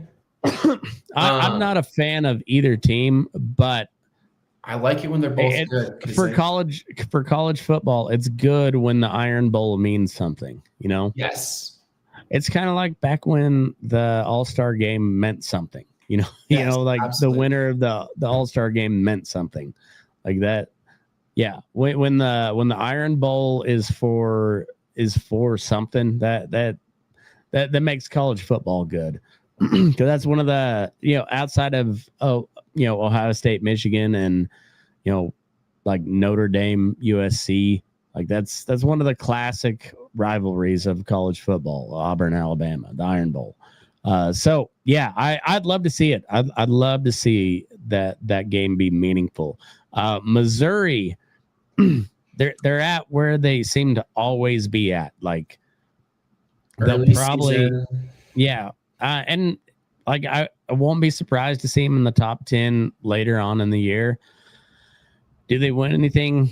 Probably not, but they're going to be in it all year. Yeah. So Bo Pribula is their guy that they stole from Penn State. Drew Aller has looked shaky this season. Bo Pribula has not. I know all the Penn State people are pissed that their quarterback is now in Columbia, Missouri. Yeah. And they've got South Carolina. They're hosting South Carolina this week. Now, South Carolina has to have a huge chip on their shoulder after blowing it to Vanderbilt. So this is going to be a huge game. I think I don't know if enough people are talking about this game. This is going to be a huge game. If Mizzou comes out on top or South Carolina keeps it close, and I think it'll mean a lot more for, first off, Vandy winning, but also for Mizzou. Yeah. I think that'll jump them. South Carolina is still a quality opponent, even if they kind of shit the bed early on. I don't see them winning this. I see them be going 2-1 to start the season with a loss to an unranked South Carolina team who's going to finish the season in the top 25. And I see the same for Missouri. I just don't think South Carolina's 2 losses are going to come from Mizzou and Vanderbilt in back-to-back weeks. Yeah, I mean, Mizzou is super heavily favored. They're at home. I'm bucking the narrative and I'm bucking the numbers, but I do think South Carolina is going to come out on top here. I don't think they're going to cover the spread at the very least. It's going to be close. It's going to be tight. That's where I'm going. I think I'm going to take your advice. I'm going to take South Carolina to cover. I don't know if I'd take them to win straight up, especially going into Columbia, which again, not the toughest place to play, but it's not easy.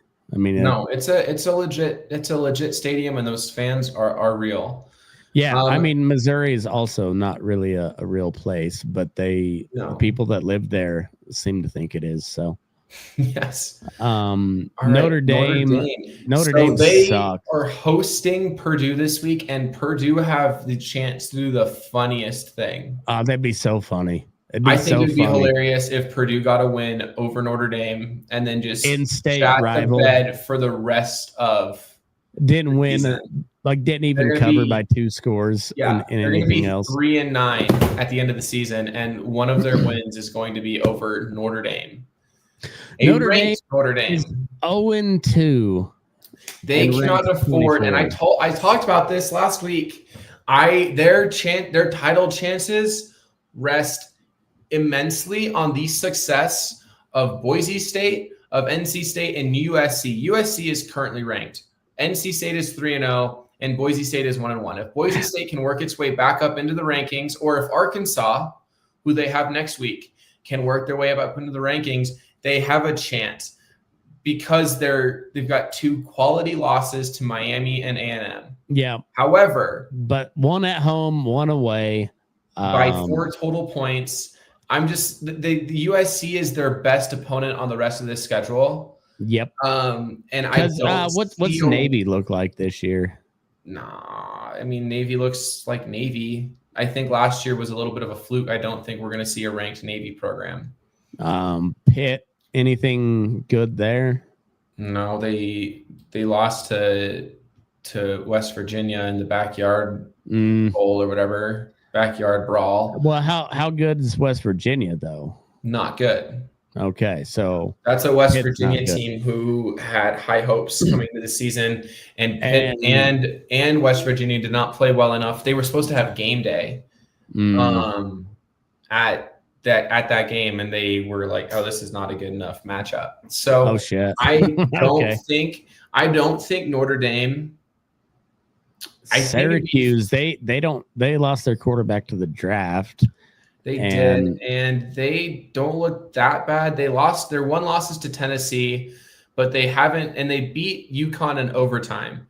Now that's also a UConn who just lost to fucking Delaware. So and UConn's didn't they drop down to FCS? No, UConn's still a big FBS program. Delaware just jumped up. Oh, now, UConn was on some people's lists as a preseason Group of 5 hopeful. I don't think that's it. So I don't think Notre Dame has the strength of schedule to make the playoff, even if they went out. And I don't see how they're still ranked. It's because their losses were by a combined 4 points to 2 top 25 teams. Yeah, I get that, but you still lost 2 out of 2. Yeah, I don't think they should be ranked. I'm looking at some of these teams that are receiving votes. I think South Carolina should be up there. South Carolina dropped 1, but I dropped them to 25, 24. Well, anybody with 1 win on their record should be receiving more votes than Notre Dame. Yes. I think South Florida should have stayed up there too. If we're considering Miami to be that good of a team that it's keeping Notre Dame in the rankings, South Florida deserves to be up there too. They have more ranked wins than Notre Dame has wins at all.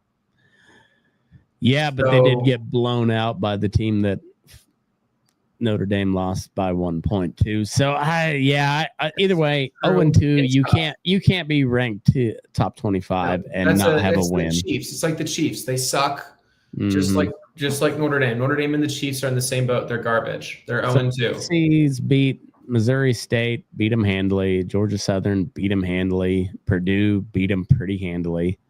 It was, I think it was a lot further away than that score. I think there was some garbage time points scored by Purdue. But USC has a pretty tough schedule. They've got Michigan State.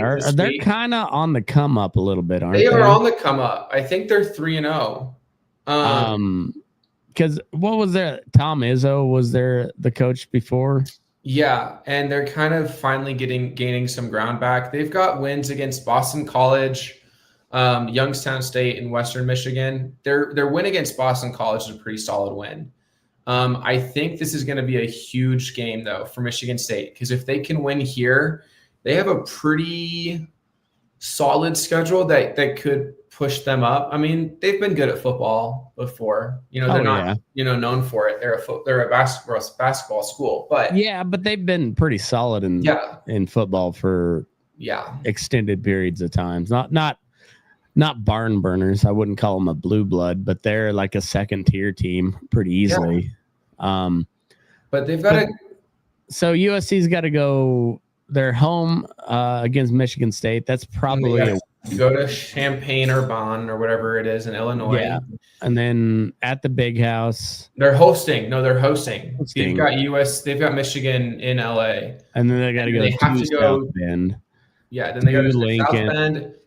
Home for Northwestern. Northwestern's not a real team. Home for Iowa, and then they're at Eugene, and then UCLA, who's not a real team either. So I don't think this USC team is going to stay ranked, and I think Notre Dame needs them to stay ranked. And that's the only way. Notre Dame definitely needs them to stay ranked, and then to beat them. But I don't. Yeah, I mean, stay up there. Michigan State, they'll probably win that. I don't think they're going to beat Illinois, and I don't think they're going to beat Michigan. So they're going to be 4-2 with 2 ranked losses in conference, but 2 ranked losses nonetheless. Yeah. Going to Notre Dame. Notre Dame's going to win that game, I believe, unless Notre Dame really is that bad. But they're not going. It's not going to be enough for Notre Dame to have enough on the resume to be considered. I think Notre Dame, if they stay ranked, is going to stay in the top. In the lower echelon, that 18 to 25 range. I think that's overranking for them, but if they're going to be ranked, that's where they belong. Is right around 24. BYU receiving votes. South Florida, obviously. South Carolina, Mississippi State. What's their story? I heard they were like maybe kind of good this year. They're good for Mississippi State. I don't respect them as a school. They were terrible last several years, but yeah, they've been terrible since Dak Prescott got drafted. Oh, that's right. He went to Dak. I forgot that Dak went to. Where is that? What town? What's that? Starkville. That's right. Yeah, Starkville. I don't think Mississippi State is all that, and that is coming from the Ole Miss. We are their big sibling. But they haven't played anybody. They've played Southern Mississippi. They've played Arizona State, which they won. However, it's an Arizona State team that's not ranked anymore. And they beat Alcorn State. And now this week they have North Illinois. Then they've got Tennessee, Texas A&M, Florida, Texas, Mississippi State, Georgia, Mizzou, and then Ole Miss. This team is not bad. This is better than their team last year. They're a 6-6 program at best. They're going to drop. They're going to win this Northern Illinois game, and they're going to lose to Tennessee. They're going to lose to A&M. They're going to probably beat Florida. Because I don't think Florida's it. I think Billy Napier needs to get the fuck out of there. That's kind of the consensus around college football. Billy Florida Napier should be better than they are, and it's mostly Napier holding them back. Yeah, which I mean, it is kind of how everybody felt about Florida State last year. It's like, no, you can't be this bad. When you are outside of Texas, you are in the football recruiting mecca of the United States, and you can't go 2-10 like that. You just can't do that. When you have the ability to get the best of the best players from Florida without having to work too hard, and the country. I mean, Florida State is the blue blood. Right. Well, you don't think Florida anymore. You think Florida State. You don't think Miami. You think Florida State. Yeah. And so Florida State to be that bad last year. Right. And if there's 3 states in the country that produce football talent, it's Florida, Texas, and California. And when you rule Florida, Georgia over California. Yeah, but Florida borders Georgia. Okay. There's a gay little country band that says that, They are a gay little country band. All right, so TCU, what's their story this year? Are they any good? I think we're gonna see some flashes. This is, a decent TCU team. They always seem to. They've got SMU this week. This is a game last year that was like insane. But TCU hasn't played anybody. They smoked North Carolina, who has proven that Bill Belichick is not. Oh, that's right. I forgot about Bill Belichick. Has he won a game? Oh, we can go check. North Carolina is. Yeah, they lost to TCU. They've beaten Charlotte 20-3. Charlotte 20-3. The Spiders. I think they're the Miners. I think that's Yeah, they're the Miners or something. And then they beat Richmond 41-6. Are they the Miners, or are you just thinking about Belichick's girlfriend? She is a Cancer. She is a well, Richmond are the Spiders. That's where you got that. Oh, that's right. Richmond Spiders. She is a as a fellow Jordan, she is bringing all of us down. TCU though, I'm excited for this game against SMU because it's always going to be like a huge shootout. That is oil money versus oil money. Yeah. Now Baylor beat SMU. It's also like oil money and preachers versus oil money and preachers. It is, yeah. It's just like Baptist mega churches versus Methodist mega churches. It's like the righteous gemstones in football form. It is. I'm excited though for this game. SMU has one loss, and it was an overtime to Baylor. That's why Baylor is considered. I mean, Baylor's at 6, like, getting some votes. That's another preacher oil money school, Baylor University. They're in Waco, and then TCU. Where is TCU? That's in Fort Worth. Okay, so TCU's in Fort Worth, Baylor's in Waco, and SMU's in Dallas. Yeah. So I mean, it's that little pocket right up there. It's like oil money, evangelical preaching, and finance. Yes. I am excited though. I think this also TCU probably some military industrial complex money there too. Without a doubt, without a single doubt. I don't know. I think it's kind of funny that we've got teams like Mississippi State who are receiving more votes than Clemson is. Mississippi State is a team they beat Arizona State, a team who's not receiving any votes. No. No, Arizona State's got 57. Oh, they do. Okay, I just missed them. Okay, so they beat Arizona State. But Clemson is Clemson. The fact that they're behind Nebraska, Louisville, South Florida. I mean, that says a lot about this Clemson team. Second.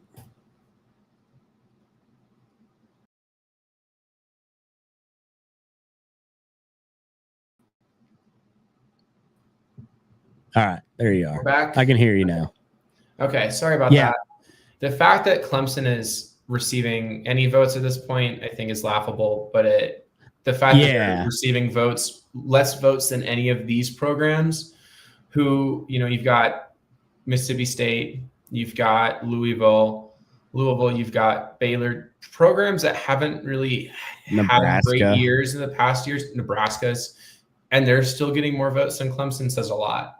I think, again, my favorite matchups this week are Texas Tech and Utah and Oklahoma and Auburn. I think those are going to be the best games to watch.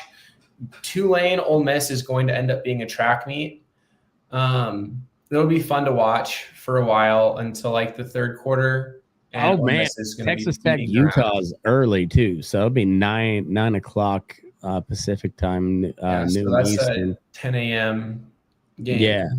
UAB at Tennessee, that'll be a blowout. 38.5 is the spread for Tennessee. For Utah's 3.5 favorites, I'm gonna take Texas Tech money line.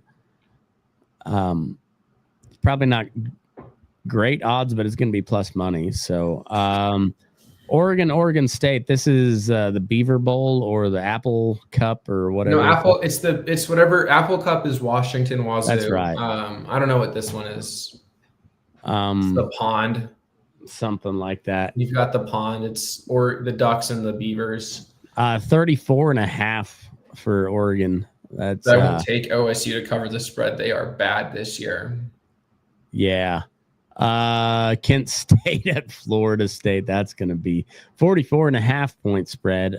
Probably take Florida State to cover and that. And the total is 54. I'd go over. Yeah. Go over. Florida State just put up 77. They can and Kent State probably won't put up any points. No. Auburn, Oklahoma. This is huge. That's a good game. It is. And it's going to really define how talented this Oklahoma team is. It's going to really show how good John Mateer actually is against some really solid competition with that Auburn defense. And it's going to see if Jackson Arnold, is as good as he's seem to be this year for Auburn? Or are we going to get Norman Arnold like we got last year? Is he going to shake the bet? This Tulane Ole Miss game is another huge one. 13.5. Does Ole Miss? I feel like they cover that. I think they're going to beat the spread on this. I think what's going to happen. I think the final score is going to be like 49 to 35. Okay. I think they're going to just barely beat it. Tulane's going to keep up. Pretty much, it's going to probably be like 28 at half. And they're just going to hold Tulane to a touchdown in the second half. And Ole Miss is going to run away with it. That's what they do. It's what they've been doing. It's how they beat Arkansas. It's how they beat Kentucky. Tulane, I don't think stacks up to Arkansas or Kentucky this season. No. I think they're good. I don't think they're that good. Like their first team might be as good, but that's where like the big really money, the blue chip organizations. Yeah, it's the guys after those guys that add up, and Tulane just don't have those. They might have a starting squad that stacks up against pretty much everybody, but what do they have behind them? And not much. Yeah. Michigan, Nebraska. We talked about that game. I think Nebraska wins that. They got Michigan's 1.5 point favorite. So that's essentially a coin flip with a nod towards Michigan. Like I said, I want Nebraska to get their hopes up and then have them crushed later on by somebody insignificant. So I want Nebraska to win this game. I don't give two shits about Michigan. So, but 1.5, I am gonna take. Think that's doing Michigan a little dirty here. I don't think Nebraska and dollar store Patrick Mahomes are that good. Dylan Raiola last year showed us how good he actually was, and it was not beating Michigan good, even if they are at home. Yeah, I'm gonna bet Nebraska. Do think but this is gonna be a fun game though. I think it'll be back and forth for a little bit, and then Raiola is gonna throw like a pick six, and Michigan is just gonna ride the momentum. Purdue, Notre Dame. I think take Purdue to cover this spread.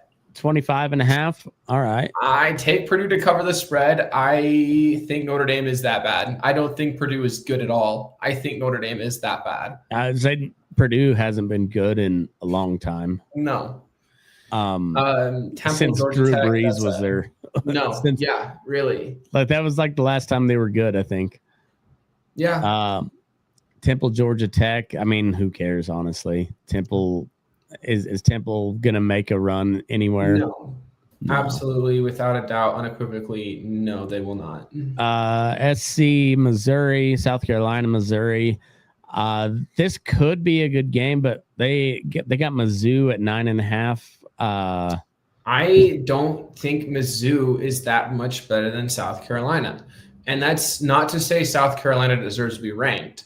I think we saw last week with Vanderbilt, really outplaying them, but I do think South Carolina has a decent team, and they are playing with a chip on their shoulder. Well, they were highly touted in the offseason.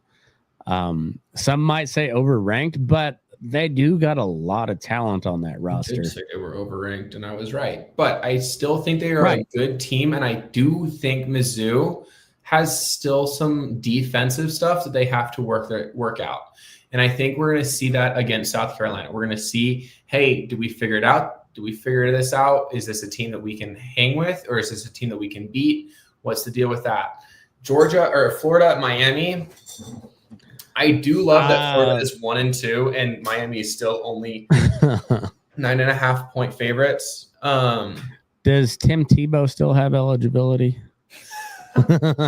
No, but I think his thoughts and prayers are always with them. They should see if Urban Meyer's looking for work. He's got to pull his hand out of some chick's asshole first. But I'm gonna have to watch this game if I can. It's definitely going to be. I think it's going to be super telling if Miami absolutely whoops Florida, or if Florida keeps it decent with Miami and keeps pace, I think we might see, depending on how well USF play this week, we might see them jump back into the rankings. And we might see Miami take a drop. I think it's pretty big. Illinois, Indiana, I think that's also a good game. Game of the day, number 3. I do like Indiana to win this. I do think it's funny also that it's IU. Isn't it Illinois University or is it University of Illinois? Is it UI? I think so. Is it one of them is favored to win? They are both University of I, so we'll see. Let me check. Let me check my my app here. But yeah, I think this is a make or break win. This is a make or break game very early on in the season. Indiana's favored. My app's got Indiana 6-point favorite. Okay. So I think Indiana's at home. Kurt Signetti is that guy. He is that coach. I think it'll be close. I think Illinois will absolutely cover the spread. I do favor Indiana in this. I think they're going to win. I'm kind of rooting for Indiana because I really don't got any. I don't care one way or the other on these two. But there's been a lot of shit talk on Indiana after they got blown out by Ohio State last year about how they weren't real. And so I think they do have a chip on their shoulder. They got to prove it. And yeah, I think they might be okay, honestly. But I don't know enough about Illinois to see. But yeah, I like Indiana at home. Yeah, Georgia State, Vanderbilt, nobody cares. That's a nothing game. Yeah, Vanderbilt's going to roll. LSU is going to roll. Yeah. Texas should roll. You would think so. LSU 39 and Southeast Louisiana don't even have betting odds, right? Texas and Sam Houston. Texas has been so bad that Sam Houston versus Texas, you can still bet on that game. Yeah, and Sam Houston's not been good ever. No. So I don't know. I'm not sold on Arch Manning still. I think he's on the wrong team. We talked about that earlier. Yeah. Michigan State, USC in LA. I think 18 Michigan State's going to cover favorite. the spread. I think they're going to cover the spread. I think USC might win this, but I think Michigan State's going to cover the spread and it's going to keep it close. Yeah, it's kind of. I like that. I like that take. It seems about right. And then Michigan State having to go to the West Coast, that's always a tough deal too. So, and it's 72 at kickoff. So even though it's probably, it's not going to be, not going to get warmer than that, but yeah, the heat might play a little bit of a factor. It's starting to cool off in the Midwest a little bit. So, especially up in that part of the Midwest. But yeah, I mean, we've had some nights where it's getting close to the 30s if it's not already hitting that. So yeah, so definitely we'll see how that goes. Cool. All right, NFL. I won't pull anything up, but any initial thoughts? I think the Broncos got fucked. That was such a bullshit call. However, they allowed that to happen. Yeah, we put ourselves in that position where a call could theoretically cost us the game. Sean Payton needs to learn how to run the fucking ball. Yeah. Please. I don't understand how a guy who made Alvin Kamara into who he is today as a running back hasn't figured out how to run the ball in Denver. Mm-hmm. Bo Nix is a good quarterback when Bo Nix has a running game to fall back on. Yeah. Well, Bo Nix is not the guy who's going to run everything through the air. He is not. He is very much he needs a balanced offense, and he can do really good things there. He's a great quarterback. He is not your do-it-all guy. He is not like a Taysom. We saw it last year. There was a large drop in points scored last year, and a big shift towards power football. And I think that trend is going to continue because we've seen over the past 10 years, there's only a handful of elite quarterbacks. That's just how it is. There's a reason they get paid the most money because not everybody is an elite quarterback. There's a lot of pretty good quarterbacks, but pretty good quarterbacks typically don't get it done at the end of the season. But in the meantime, a pretty good quarterback can win with an excellent running game and a good defense.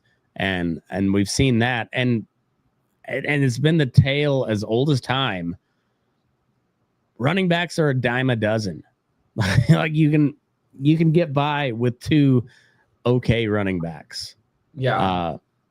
It's crazy. Yeah. So the Broncos need to run the ball more. The Chiefs, they're 0-2, and I hope they go 0-16. I hope so have the too. worst season ever, and I hope they do. I hope they go 0-17. I feel like they're gonna start out shitty and then win like 9 or 10 in a row, and then we'll have to witness the Travis Kelce, Taylor Swift marriage at the halftime show or something like that. Yeah, don't you just love that? But yeah, I don't know. I like this Chargers team. It seems like Harbaugh and Herbert have kind of figured it out. Keenan Allen, old man Keenan Allen is putting up numbers. He's on something and it's working, and I hope he doesn't get caught. He's only good with the Chargers because he was not good with the Bears. No, he got hurt. Sucked. No, he's a Charger man. He's only good with the Chargers, I think. And I like that.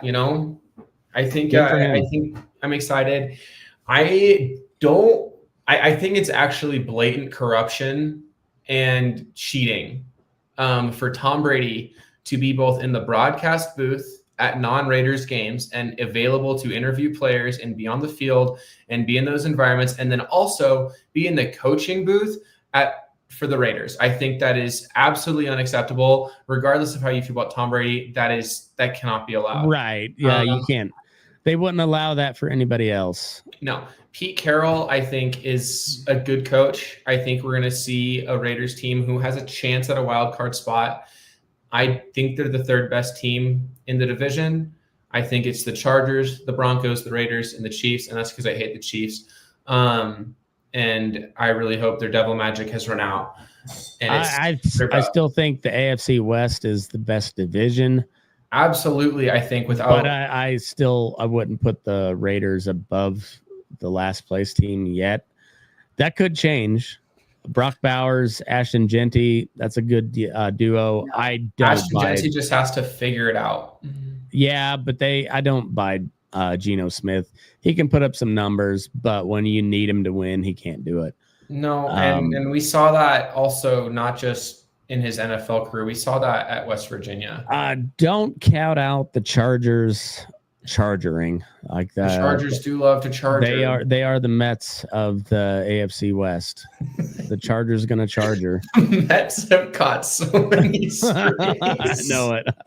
Hey, Texas A&M, they're the Mets of college football. The Raiders are the Chargers. They're the Mets of the AFC West. But to be fair, the Mets deserve it. The Mets do deserve it. Are you like without a doubt? They deserve it. All the shit, the flack that we're sending their way. We were talking all year about how the NL East is going to come down to a game or two between the Mets and the Phillies. And now the last I looked, the Phillies were up like 12.5 games or some shit like that. And oh, wow. Yeah, the Mets really shit the bed. But also on that same note, that's how the Chargers roll. They look really good until about week 12, and then shit goes haywire. Or if they do somehow squeak into the playoffs, they get blown the fuck out. Or they let up a historic comeback. Mm-hmm. We saw that. I mean, Trevor Lawrence threw 3 first-half interceptions, and they were down like 31-0 or something like that. Unbelievable. And they came back and won. Yeah, well, yeah. That's like the most egregious example of charging I think has ever been experienced by humanity. Well, and so on that note, like Yeah, they deserve the Mets. The Mets and the Chargers deserve that label all the time. The Mets is just, it's one syllable, so it's easier to say. And yeah, but I think on that note though, like the Chargers look really good right now, and it's same with the Lions too. Like I don't buy the Lions until they actually win something. Yeah, I think without Ben Johnson, we're definitely seeing. I mean, Jared Goff has a pretty significant losing record under any coordinator or any coach not named Sean McVay or Ben Johnson. Yeah, I think there's a lot of work to be done in Detroit before people are starting to think that they're legit again. Well, I mean, not again, but ever. Well, legit is in like the way they were last year, but yeah. Well, so we'll see. It's still really early. A lot of bugs being worked out. A lot of bugs being worked out. I think it's hard, especially with the lack of the one less preseason game to kind of actually figure out what's going on. Well, and then it's just like one less chance for them to not actually play, because I can never get excited for preseason. Like everybody's like, football's back. I'm like, no, it's not really. It's not. It's not back. Until the games actually mean something, it's not back. And I can never I never watch it. I never get excited for it because it's whatever. But that being said, it's still like 3 weeks before NFL really gets started. Yeah. Because there's so much shit. And then there's always, I don't even know why we consider them freak injuries anymore. They always seem to happen in the first 3 weeks. Yeah, it's at this point they're not freak injuries, they're kind of normal. They're devastating injuries, but they're not freak. Like they happen a lot.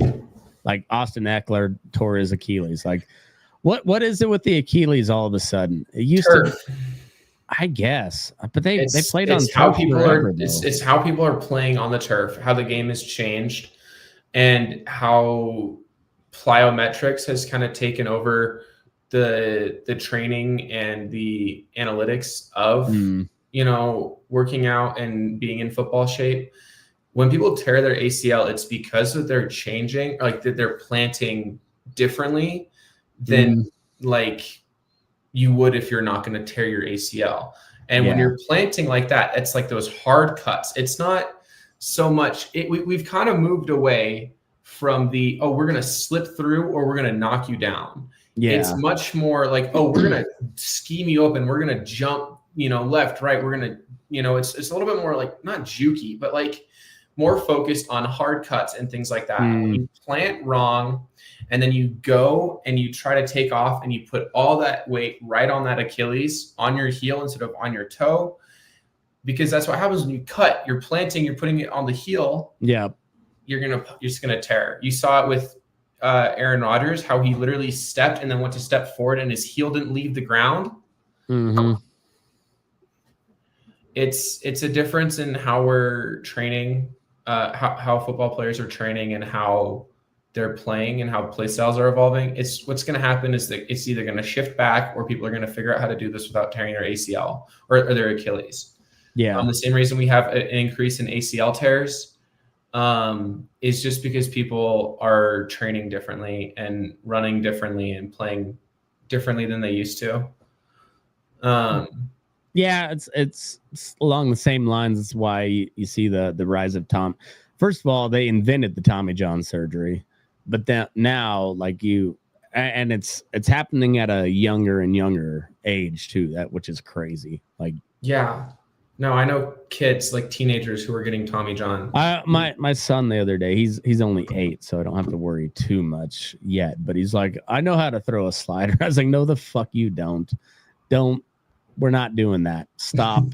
Put that shit down. Yeah, no. Figure out how to throw to a spot first, and then we'll talk about once you've hit puberty, maybe we'll talk about a changeup, and then once you've like fully grown, then we'll talk about breaking stuff. But yeah, I figured out my changeup.